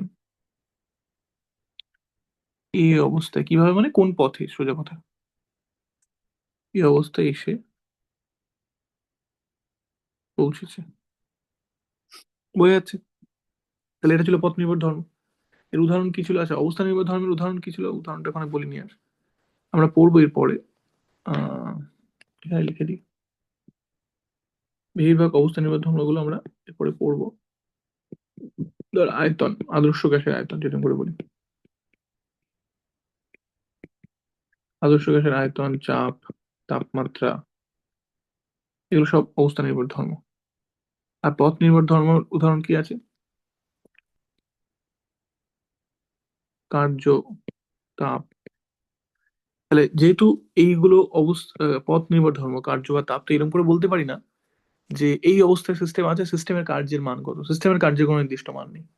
সিস্টেম একটা অবস্থা যখন আরেকটা অবস্থায় যায় তখন কিছুটা কার্য ঘটে বা তখন কিছুটা তাপের আদান প্রদান ঘটে, কিন্তু কোনো একটা অবস্থায় থাকাকালীন সিস্টেমের কোনো কার্যের মান বা কোনো তাপের মান বলে কিছু নেই, কারণ এগুলো পথ নির্ভর ধর্ম। আচ্ছা, এই পথ নির্ভর ধর্মের ক্ষেত্রে যেটা ভীষণ করে গুরুত্বপূর্ণ সেটা হচ্ছে যে সাইন কনভেনশন। সাইন কনভেনশন, আমি কি ধরনের সাইন কনভেনশন মেনে চলবো সেটা ক্ষেত্রে বলেছিলাম যে আম, আচ্ছা আমি বলি sign convention of work and heat, তাপ এবং কার্যের ক্ষেত্রে আমি কি ধরনের, কখন সেটাকে পজিটিভ ধরবো কখন সেটাকে নেগেটিভ ধরবো। তাহলে এটা বলতে গিয়ে বলেছিলাম যে যদি সিস্টেমের এনার্জি, যদি কোনো কোনো বদলের ক্ষেত্রে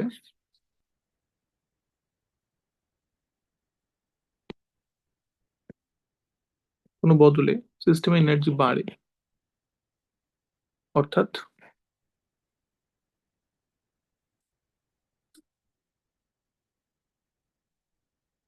সিস্টেম তাপ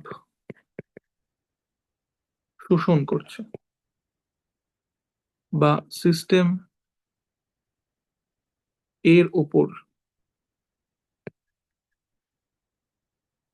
কার্য হচ্ছে, তখন তাপকে আমি পজিটিভ ধরবো, এক্ষেত্রে কার্যকে আমি পজিটিভ ধরবো।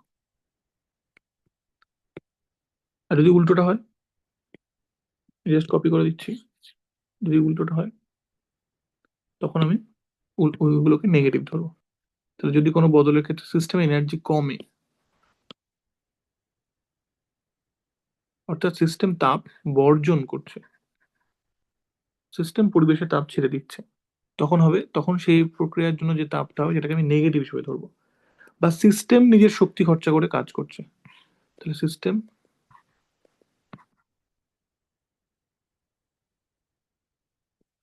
নিজের শক্তি খরচ করে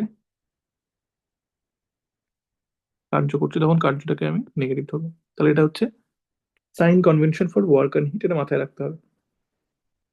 আচ্ছা, এবার আমাদের এখান থেকে একটা প্রশ্ন বোধহয় মোস্ট লাইকলি আমি দেখেছিলাম আছে, দুটো প্রশ্ন আছে বোধহয়, একটা তো এটা খুব সিম্পল,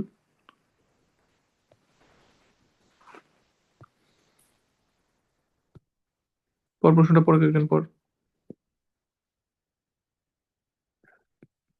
ফুড ফাংশন এবং পার্ট ফাংশন বলতে কি বোঝো?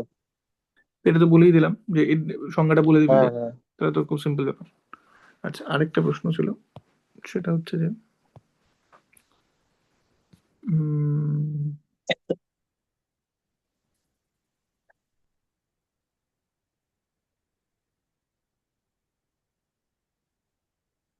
হুম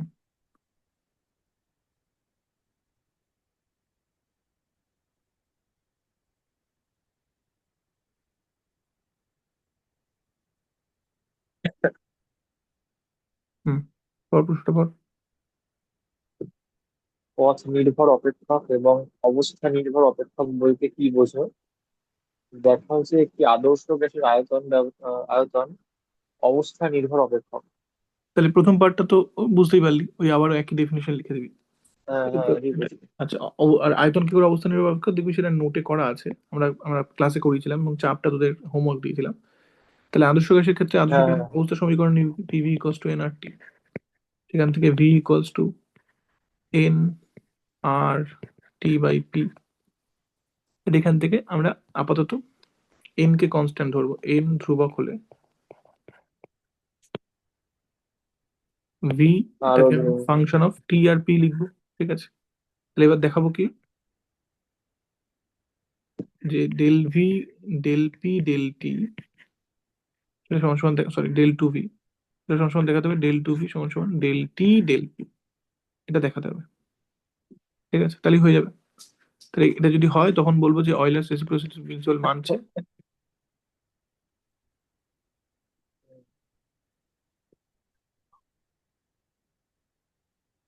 রেসিপ্রোসিটি মানছে, সেখান থেকে আমি দেখাবো।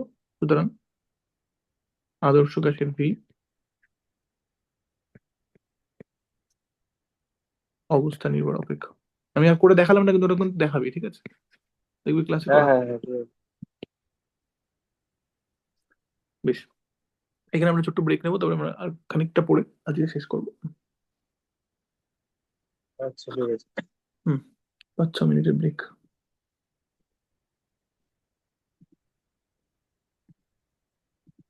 রেকর্ডিং অফ করে দিও। হুম,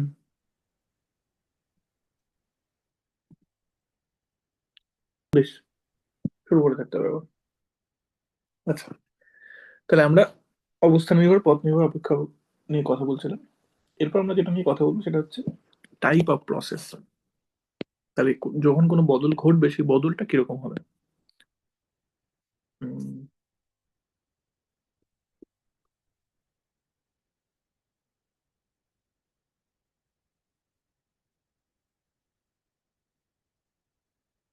হুম, তাহলে টাইপ অফ প্রসেসেস, সেটা নিয়ে আমি খুব ডিটেলে বলছি না, ক্লাস থেকে ডিটেলে বলা আছে। কিন্তু মুখ্যত যে টাইপ অফ প্রসেস নিয়ে আমরা কথা বলেছিলাম সেগুলো, একটা তো বললাম সাইক্লিক প্রসেস, সেটা সাইক্লিক প্রসেস বা চক্রীয় প্রক্রিয়া।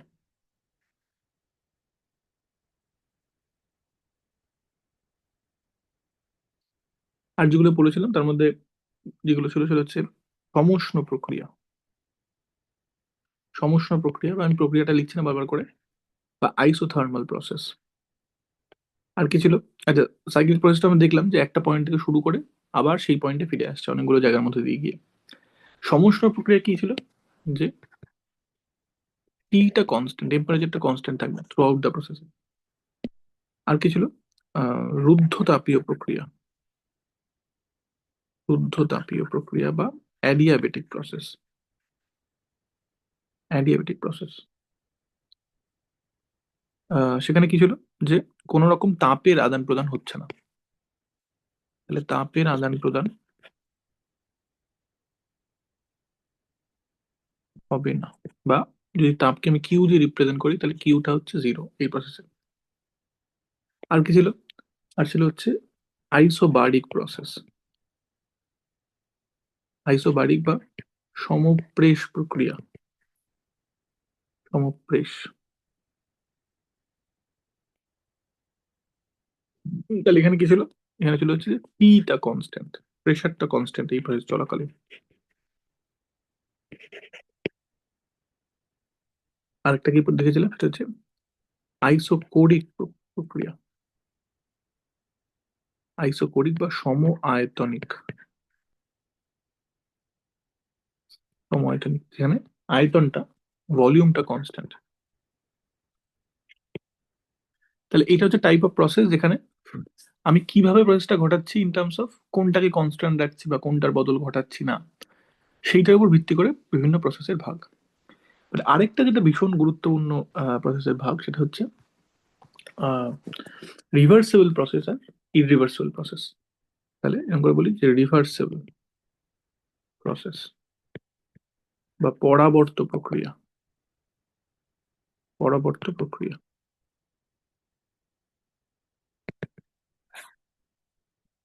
কি ছিল রিভার্সেবল প্রসেস? না, যখন কোনো বদল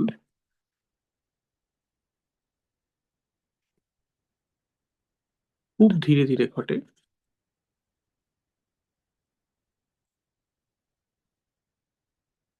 যাতে ওই বদল ঘটাকালীন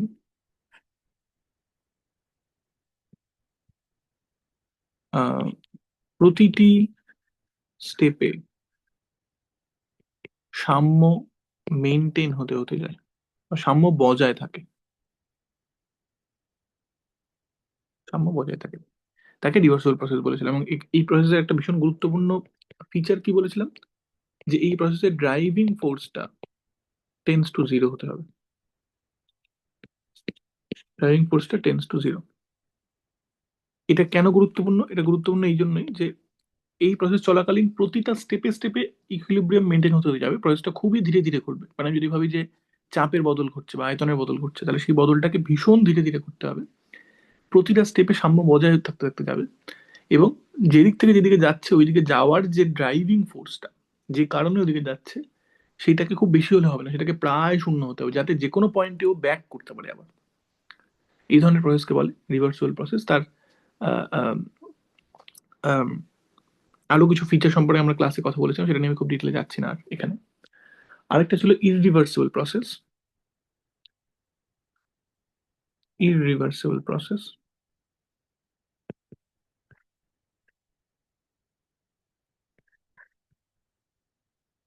বা অপরাবর্ত প্রক্রিয়া, অপরাবর্ত প্রক্রিয়া যেখানে কি ছিল এই এর থেকে উল্টো ছিল, ঠিক আছে, যে প্রসেসের প্রতিটা স্টেপে সাম্য বজায় থাকতে থাকতে যাবে না, প্রসেসের প্রতিটি স্টেপে সাম্য বজায় থাকবে না,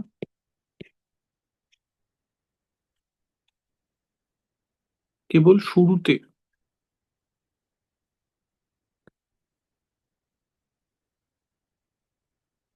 এবং শেষে সাম্য থাকবে। তাহলে একটা সিস্টেম একটা পয়েন্ট থেকে শুরু করছে একটা ধরনের প্রক্রিয়া, রিভার্সাল প্রক্রিয়া, সে কি করছে, সে ধীরে ধীরে ধীরে ধীরে প্রতিটা স্টেপে সাম্য মেনটেন করতে করতে যাচ্ছে। আর ইউনিভার্সাল প্রসেসে কি হচ্ছে, ওই একই চেঞ্জ যদি ঘটে এরকম করে, যে এক জায়গা থেকে শুরু করলো একদম গিয়ে থামলো ডিরেক্টলি আরেকটা জায়গায় গিয়ে, মাঝখানে কোথাও সাম্য মেনটেন হলো না, তখন সেই প্রসেসটাকে আমরা ইউনিভার্সাল প্রসেস বলবো।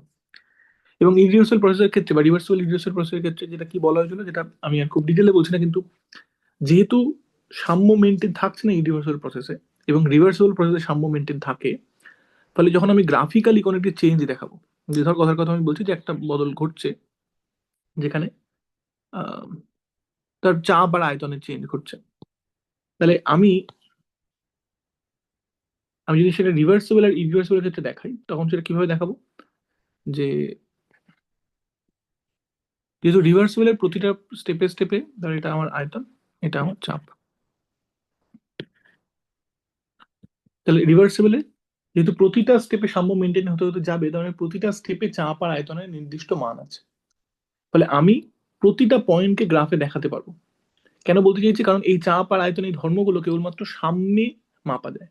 সাম্য যখন নেই তখন এই ধর্মগুলো মাপার কোনো মানে নেই, কারণ সাম্য নেই, একটা বদল ঘটছে অলরেডি। রিভার্সিবল প্রসেস যদি প্রতিটা স্টেপে স্টেপে সাম্য মেনটেন থাকতে থাকতে থাকতে যায় এবং প্রতিটা স্টেপে সামান্য সামান্য করে বদল ঘটে, তাহলে আমি অনেকগুলো পয়েন্ট পাবো পার পাশাপাশি, যেগুলোকে আমি জুড়লে একটা একটা লাইন পাবো, একটা লাইন পাবো, এরকম এরকম বলছে একটা লাইন পাবো। কিন্তু ইররিভার্সিবল প্রসেসে আমি হয় এই পয়েন্ট থেকে শুরু করব, এই পয়েন্টে থামবো, এর মাঝখানে কোনো পয়েন্ট আমি পাবো না। কারণ মাঝখানে কোনো জায়গায় সাম্য মেনটেন হতে যায়নি। কেবলমাত্র সাম্য মেনটেন হলে, কোনো পয়েন্টে সাম্য মেনটেন হলে তখনই আমি এই ধর্মগুলো মাপতে পারি, এবং তখনই গ্রাফে আমি ওই ধর্মগুলোর মানকে একটা পয়েন্ট দিয়ে রিপ্রেজেন্ট করতে পারি। কিন্তু যদি সাম্য মেনটেন না হয় তখন কিন্তু আমি পারবো না। তাহলে এইটা আমার রিভার্সিবল প্রসেসের গ্রাফিক্যাল রিপ্রেজেন্টেশন, এইটা আমার ইরিভার্সিবল প্রসেস। ভীষণ ইম্পর্টেন্ট একটা ডিস্টিংশন যেটা করার দরকার। আচ্ছা, এরপরে আমরা যেটা পড়েছিলাম, এরপরে আমরা ঢুকে গেছিলাম থার্মোডাইনামিক্সের ফার্স্ট লতে, ফার্স্ট ল অফ থার্মোডাইনামিক্স।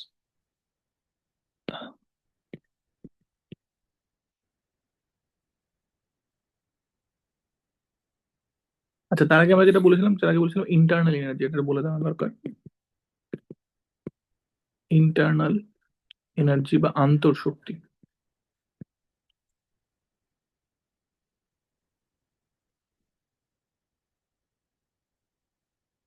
এটা ডেফিনেশন কি বলা চলেছে, এটাকে ইউ দিয়ে রিপ্রেজেন্ট করে। প্রথম কথা, এটা সিস্টেমের একটা স্টেট ফাংশন, স্টেট ফাংশন, এবং এটি একটি এক্সটেন্সিভ প্রপার্টি।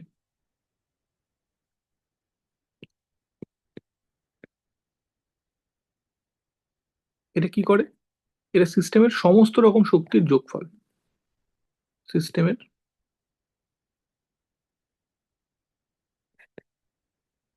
সমস্ত রকমের শক্তির সমষ্টি, এরকম করে যদি বলি, তাহলে তাকে আমরা বলি সিস্টেমের আন্তঃশক্তি। এবং আমরা বলতে গিয়ে বলেছিলাম যে এর পরম মান নিয়ে আমরা চিন্তিত নই, পরম মান নিয়ে চিন্তিত নই, শুধু কোনো প্রক্রিয়া এর বদল বা ডেল্টা ইউ, এই বদলটা নিয়ে আমরা চিন্তিত। তাহলে ইউ এটা একটা কনসেপচুয়াল ব্যাপার, আন্তঃশক্তি, যেখানে আমি বলছি যে ইউ এর মধ্যে সিস্টেমের সমস্ত শক্তির সমষ্টি রয়েছে, সেটাকে আমি ইউ দিয়ে রিপ্রেজেন্ট করছি, আন্তঃশক্তি বলছি। এটি একটি স্টেট ফাংশন, প্রথম কথা। এবং এটি এক্সটেন্সিভ প্রপার্টি, খেয়াল রাখতে হবে। তার মানে সিস্টেম, একটা সিস্টেমকে দুভাগে ভাগ করলে দুপাশের ইউটা অর্ধেক হয়ে যাবে, দুটো দুটো যে সাবসিস্টেম তৈরি হবে তাদের আন্তঃশক্তিটা অর্ধেক অর্ধেক হয়ে যাবে। এবং যেটা বলছি যে এর টোটাল মান কত, এটা নিয়ে আমরা চিন্তিত নেই। আমরা চিন্তিত থাকবো কোনো একটি প্রক্রিয়া যখন ঘটছে তখন এই আন্তঃশক্তির বদল কতটা ঘটছে, সেইটা নিয়ে আমরা চিন্তিত থাকবো। এবং সেই আন্তঃশক্তির বদল সংক্রান্ত থার্মোডাইনামিক্সের ফার্স্ট ল আসে, তাহলে আমরা বলি ফার্স্ট ল।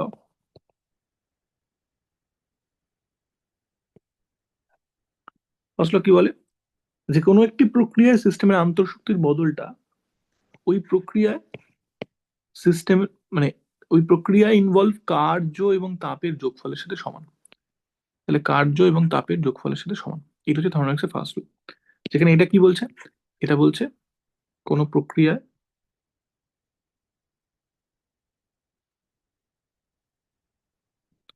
সিস্টেমের আন্তঃশক্তির বদল,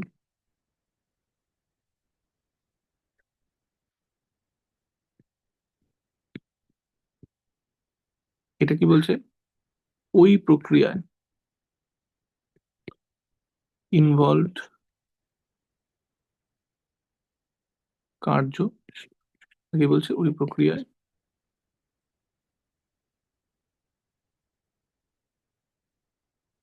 ইনভলভড তাপ। এটা হচ্ছে ফার্স্ট ল এর মুখ্য বক্তব্য।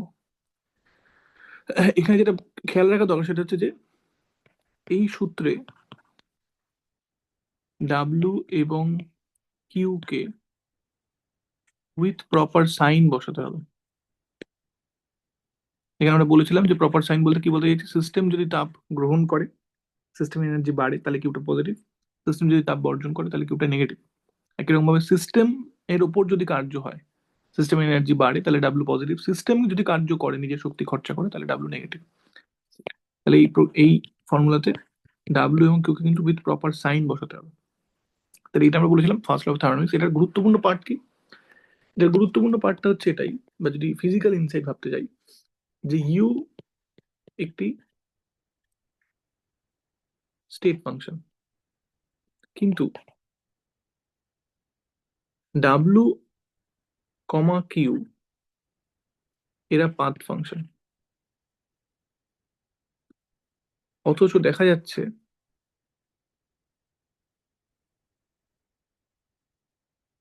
ইউ এর বদল ডাব্লু প্লাস কিউ এর সাথে সমান। সুতরাং যদিও ডাব্লু এবং কিউ আলাদা আলাদা করে পথ নির্ভর, কিন্তু ডাব্লু প্লাস কিউ এটা কিন্তু পথ নির্ভর নয়। নাহলে যদি পথ নির্ভর হতো তাহলে ডেল্টা ইউ এর সাথে সমান হতে পারতো না, কারণ ইউটা পথ নির্ভর নয়। তাহলে কোনো একটা জায়গা থেকে শুরু করে যখন অন্য জায়গায় সিস্টেম যাচ্ছে, তখন কোন পথে যাচ্ছে তার উপর নির্ভর করবে কতটা কার্য হচ্ছে বা কতটা হিট গ্রহণ হচ্ছে বা বর্জন হচ্ছে। কিন্তু যদি আমি কতটা কার্য হচ্ছে আর কতটা হিট গ্রহণ বা বর্জন হচ্ছে এটাকে যোগ করে দেখি, তাহলে সেটা কিন্তু আর পথ নির্ভর রাশি হবে না। সেটা যে স্টেট থেকে শুরু করে যে স্টেটে যাচ্ছে কেবলমাত্র তাদের দুজনের উপর নির্ভর করবে, পথের উপর নির্ভর করবে না। তাহলে এখানে কি বলছি, যে সিস্টেমের আন্তঃশক্তির বদলের মান ওই প্রক্রিয়ায় ইনভলভ কার্য আর তাপের যোগফলের সাথে সমান। এটা আমরা ডিটেলে কথা বলেছিলাম ফার্স্ট লয়ের ক্ষেত্রে। আচ্ছা, তাপের বদল কোনো একটা প্রক্রিয়ায় মাপা তো খুব সহজ, যে পরিমাণ তাপ গ্রহণ বা বর্জন হচ্ছে সেখান থেকে আমরা ডিরেক্টলি জানতে পারি। কিন্তু কার্য কি করে মাপে, কার্য কি করে মাপে সেই সংক্রান্ত আমরা বলেছিলাম যে পিভি কার্যের কনসেপ্ট বলেছিলাম, যে আমরা কেবলমাত্র এক ধরনের কার্য নিয়ে ইনভলভ হবো, সেটা হচ্ছে পিভি কার্য। তার ফর্মুলা আমরা কি দেখিয়েছিলাম, আমি আর ওটা ডিরাইভ করছি না, কিন্তু ফর্মুলা আমরা কি দেখিয়েছিলাম, যে যখন কনস্ট্যান্ট প্রেসারে আয়তনের বদল ঘটবে, তখন কার্য কি হবে। আচ্ছা, কনস্ট্যান্ট প্রেসারে ঘটবে মানেই এটা বেসিক্যালি ইরিভার্সিবল প্রসেস। কেন না, কনস্ট্যান্ট প্রেসারে রেখে যদি আমি আয়তনের বদল ঘটে তাহলে সেটা একবারে ঘটাতে হবে। ধীরে ধীরে যদি আয়তনের বদল ঘটাই তাহলে প্রেসারও বদলাবে জেনারেলি। কনস্ট্যান্ট প্রেসারে ঘটাচ্ছি মানে আমি ধরে নিতে হবে ইরিভার্সিবল প্রসেস।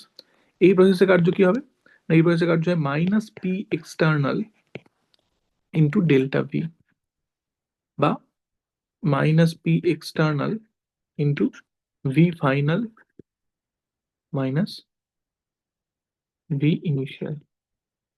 এটা আমরা ডিরাইভ করে দেখিয়েছিলাম। এবং এখান থেকে পি এক্সটার্নালটা কি, পি এক্সটার্নালটা হচ্ছে যে কনস্ট্যান্ট প্রেসারের বিরুদ্ধে কার্য হচ্ছে।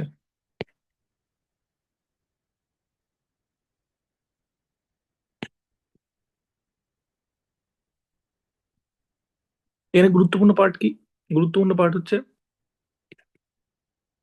সংকোচনের ক্ষেত্রে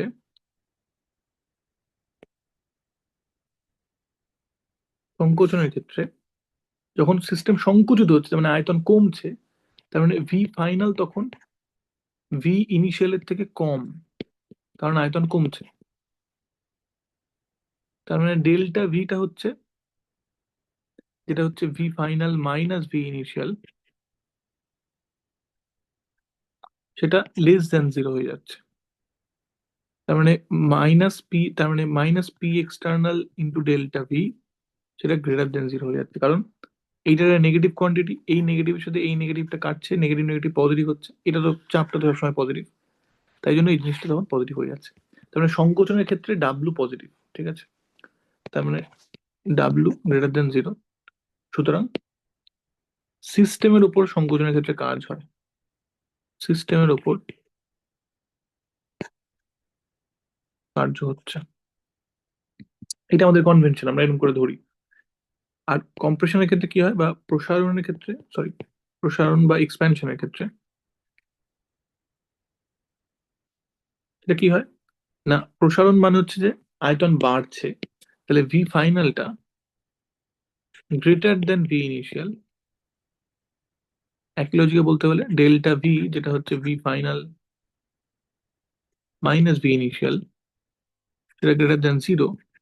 তার মানে minus P external into delta V, সেটা লেস দ্যান জিরো হয়ে যাবে, কারণ এখন এইটা পজিটিভ এবং এই নেগেটিভটা নিলে গুণ করলে পুরো জিনিসটা নেগেটিভ হয়ে যাবে। তার মানে ডাব্লু নেগেটিভ হয়ে যাবে। তার মানে কি দাঁড়াচ্ছে তাহলে, এক্সপ্যানশন বা প্রসারণের ক্ষেত্রে সিস্টেম কার্য করছে। ভীষণ গুরুত্বপূর্ণ একটা কনসেপ্ট। আচ্ছা, এখানে একটা ছোট্ট জিনিস, সেটা হচ্ছে যে ফ্রি এক্সপ্যানশন, যেরকম করে বলি ফ্রি এক্সপ্যানশন।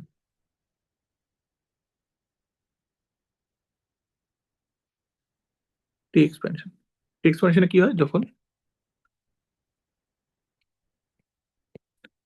বিরুদ্ধ চাপ, তার মানে বিরুদ্ধ চাপ মানে পি এক্সটার্নাল, এটা সমান সমান জিরো হয়। তাহলে এমন কোন সংকোচন বা প্রসারণ, বেসিক্যালি এমন প্রসারণ যখন বিরুদ্ধ চাপটা জিরো, তাহলে তখন কার্য কি হবে। আচ্ছা, ফ্রি এক্সপ্যানশনের বাংলা হচ্ছে মুক্ত সম্প্রসারণ। মুক্ত সম্প্রসারণ, তখন কার্য কি হবে, কার্যটা জিরো হবে, কারণ কার্যে পি এক্সটার্নাল রয়েছে, পি এক্সটার্নাল যদি জিরো হয়ে যায় তাহলে কার্য জিরো হয়ে যাবে। মানে মধ্যে কথা, বাইরে থেকে আমি কোনো চাপ দিইনি, ফলে ও ফ্রিলি এক্সপ্যান্ড করে যেতে পারে, ফ্রিলি প্রসারিত হতে পারে, তখন কোনো কার্য হচ্ছে না। আরেকটা সময় কার্য হয় না, কখন কার্য হয় না, যখন সম আয়তনিক প্রক্রিয়া, সম আয়তনিক প্রক্রিয়া, সম আয়তনিক প্রক্রিয়া কি হয়, আহ সম আয়তনিক প্রক্রিয়া হচ্ছে যে ভি কনস্ট্যান্ট, তার মানে ডেল্টা ভি, ভি এর বদল সেটা কি হয়, শূন্য। তাহলে সুতরাং ডাব্লিউ তখন শূন্য হয়। আর সম আয়তনিক প্রক্রিয়ায় ডাব্লু শূন্য হয়, আর মুক্ত সম্প্রসারণে ডাব্লু শূন্য হয়। দুটো কারণ আলাদা। মুক্ত সম্প্রসারণের ক্ষেত্রে পি এক্সটার্নাল জিরো হওয়ার জন্য ডাব্লু জিরো, সমান্তরাল প্রক্রিয়া ডেল্টা ভিটা জিরো হওয়ার জন্য ডাব্লু জিরো।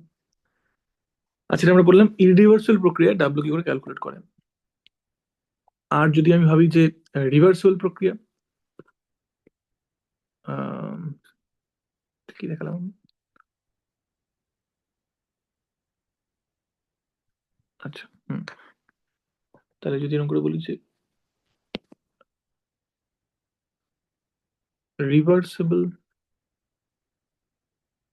প্রক্রিয়ায় যখন আয়তন বদলের সাথে সাথে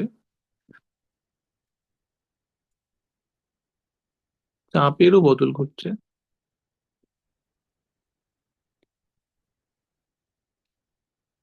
তখন কার্য, এটা কিভাবে লেখে, ডাব্লু, এর এক্সপ্রেশন ছিল মাইনাস ইন্টিগ্রেশন পিডিভি, যেখানে এই প্রেশারটা কিন্তু সিস্টেমের চাপ, সিস্টেমের চাপ। আচ্ছা, ইন্টিগ্রেশনটা কিসের উপর করবো, ভলিউমের উপর ইন্টিগ্রেশন হচ্ছে, তাহলে ভলিউমের মান ধর ভি ইনিশিয়াল থেকে ভি ফাইনালে যাচ্ছে।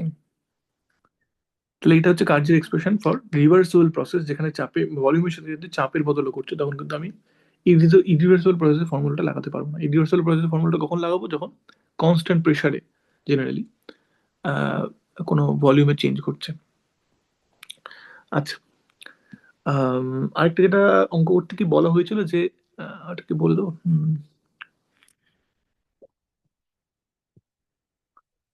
আচ্ছা বলছো, আচ্ছা এখানে লিখে দিলে ভালো হতো, এখানটা লিখে দিই।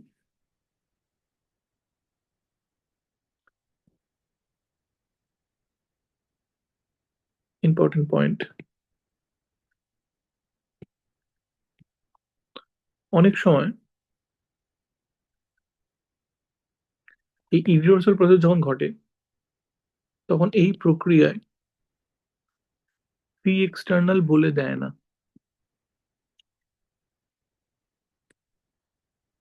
সেক্ষেত্রে গ্যাসের বা এরকম করে বলি সংকোচন বা প্রসারণের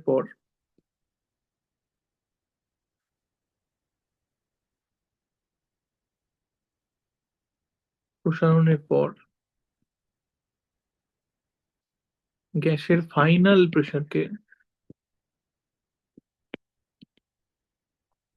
প্রেশার যত হয়, তাকেই পি এক্সটার্নাল হিসেবে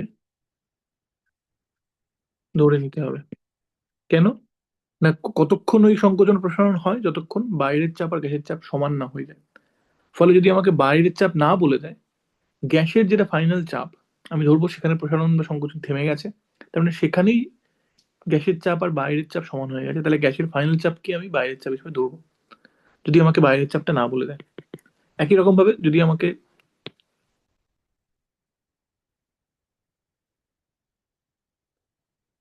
আমাকে গ্যাসের ফাইনাল আয়তন না বলে দেয়, কারণ আমার আয়তন পরিবর্তন দরকার, তাহলে অনেক সময় গ্যাসের অন্তিম আয়তন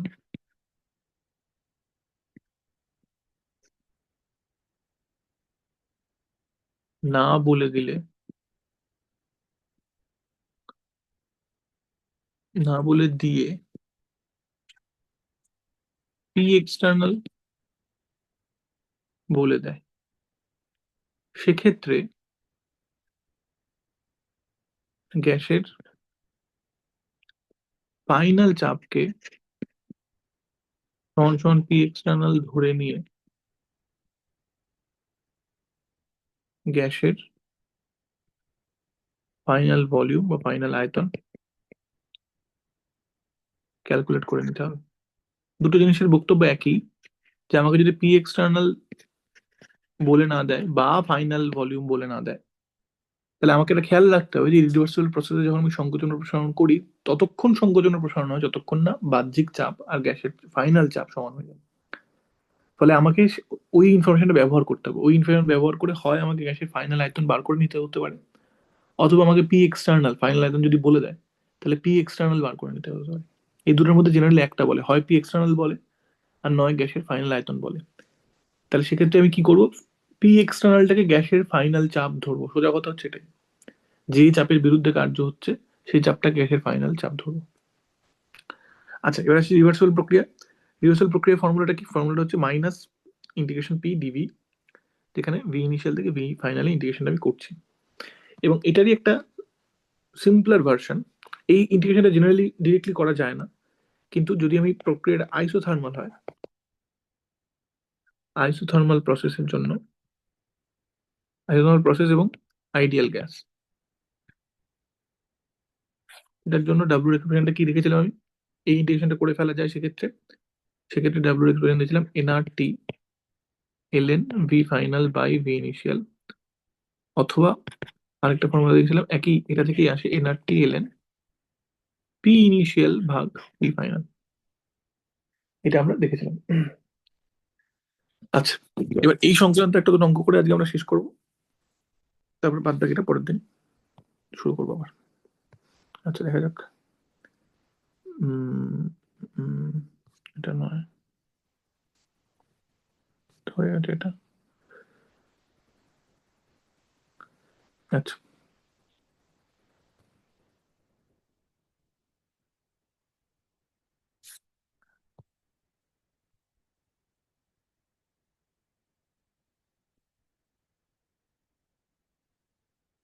পর অঙ্কটা পর কেউ।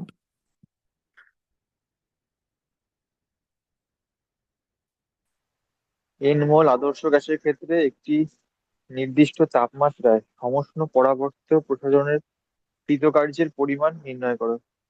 আচ্ছা, বেসিক্যালি লেখা এই আছে। ফর্মুলাটি ডেরাইভ করতে বলেছে, বা এই ফর্মুলাটি ডেরাইভ করতে বলেছে, ঠিক হুম আছে? হুম হুম। তাহলে আমি কি করে করব? আমি জাস্ট সমষ্ণ পরবর্তী বলে দিয়েছি, ফলে আইসোথার্মাল বলে দিয়েছে এবং রিভার্সিবল বলে দিয়েছে। তাহলে আমি শুরু করব যে পরাবর্ত প্রক্রিয়ায় কার্য ডাব্লিউ সমান সমান মাইনাস পি ডিবি, এখান থেকে শুরু করব, করে দেখবি নোটে ডিরাইভ করা যায়, মানে আচ্ছা করে দিচ্ছি আমি, যাই আদর্শ গ্যাসের ক্ষেত্রে, তারপর আমি আদর্শ গ্যাসের ফর্মুলাটা লাগাবো। আদর্শ গ্যাসের ক্ষেত্রে তার এখানে আমি ভি ইনিশিয়াল থেকে ভি ফাইনাল বললাম, পিভি ইকুয়ালস টু এনআরটি, তাহলে বা এন মোল আদর্শ গ্যাসের ক্ষেত্রে বলতে পারিস, ঠিক আছে, অসুবিধা নেই। তাহলে এনআরটি বাই তাহলে পি হবে এনআরটি বাই ভি। তাহলে এবার আমি সুতরাং কার্য কি বলবো? Minus P DV, V initial থেকে ভি ফাইনাল, পি এর জায়গায় আমি ওটা বসাবো, minus N R T by V, V initial ভাগ ভি ফাইনাল। তাহলে এখন যেহেতু এন আর কনস্ট্যান্ট, টি ও কনস্ট্যান্ট, তার কারণ সমষ্ণ প্রক্রিয়া বলেছে, সমষ্ণ প্রক্রিয়া। তাহলে সুতরাং সেগুলো ইন্টিগ্রেশনের বাইরে বেরিয়ে আসবে। তাহলে ডাব্লিউ সমান সমান কি হবে? মাইনাস ইন্টিগ্রেশনের বাইরে এন বেরিয়ে এলো, আর বেরিয়ে এলো, টি বেরিয়ে এলো, তাকে গেল DV by V, V initial থেকে ভি ফাইনাল। তাহলে কি হয়ে যাবে? N R T DX by X এর ইন্টিগ্রেশন কি হয়? Log X. তাহলে L N V, V initial থেকে ভি ফাইনাল। তাহলে আমাকে ইন্টিগ্রেশন করার পর লিমিটটা বসাতে হবে। লিমিট বসানোর উপায় কি? আগে আপার লিমিট বসাতে হবে। তাহলে L N V final minus করে এল এন ভি ইনিশিয়াল। লগের মানে দুটো লগের মাইনাস থাকা মানে আমি লগের ওটাকে ভাগ হিসেবে লিখতে পারি। তাহলে ডাব্লিউ এক্সপ্রেশন এটা চলে যাবে। সিম্পল ডেরিভেশন এটা নোটে করা আছে, দেখবি আমাদের কোনো জটিলতা নেই। বোঝা যাচ্ছে তো না বোঝা যাচ্ছে না কি রে? হ্যাঁ, হ্যাঁ। যা আচ্ছা, আর যা কি আছে এখানে? হুম,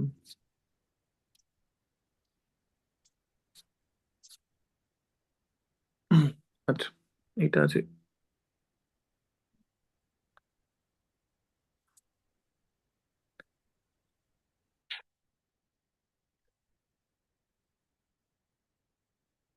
এরপর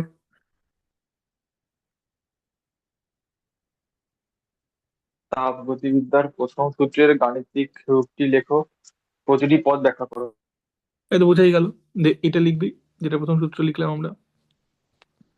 এটা লিখে বলে দিবি যে কোন টার্মটা কি রিপ্রেজেন্ট করছে, গাণিতিক রূপ এটা। ঠিক আছে, এটা লিখে বলে দিবি যে কোন টার্মটা কি রিপ্রেজেন্ট করছে, সিম্পল ব্যাপার। এটা আমরা করেছি। আচ্ছা, আচ্ছা, আর কি আছে এখানে? পরের দিন করবো। হুম,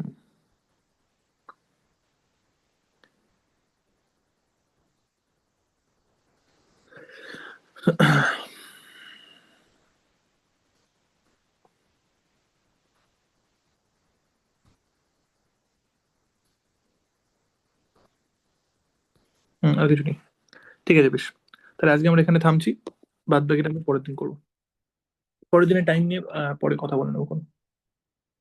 কোনো প্রশ্ন থাকলে আচ্ছা, ঠিক তাহলে আমরা আছে। এখানে থামছি। হুম, হুম, না, এটা থেকে কোনো প্রশ্ন নেই, এটা সবকটা ঠিকঠাক দিয়েছে। বেশ, ঠিক আছে তো। ঠিক আছে, রাখলাম।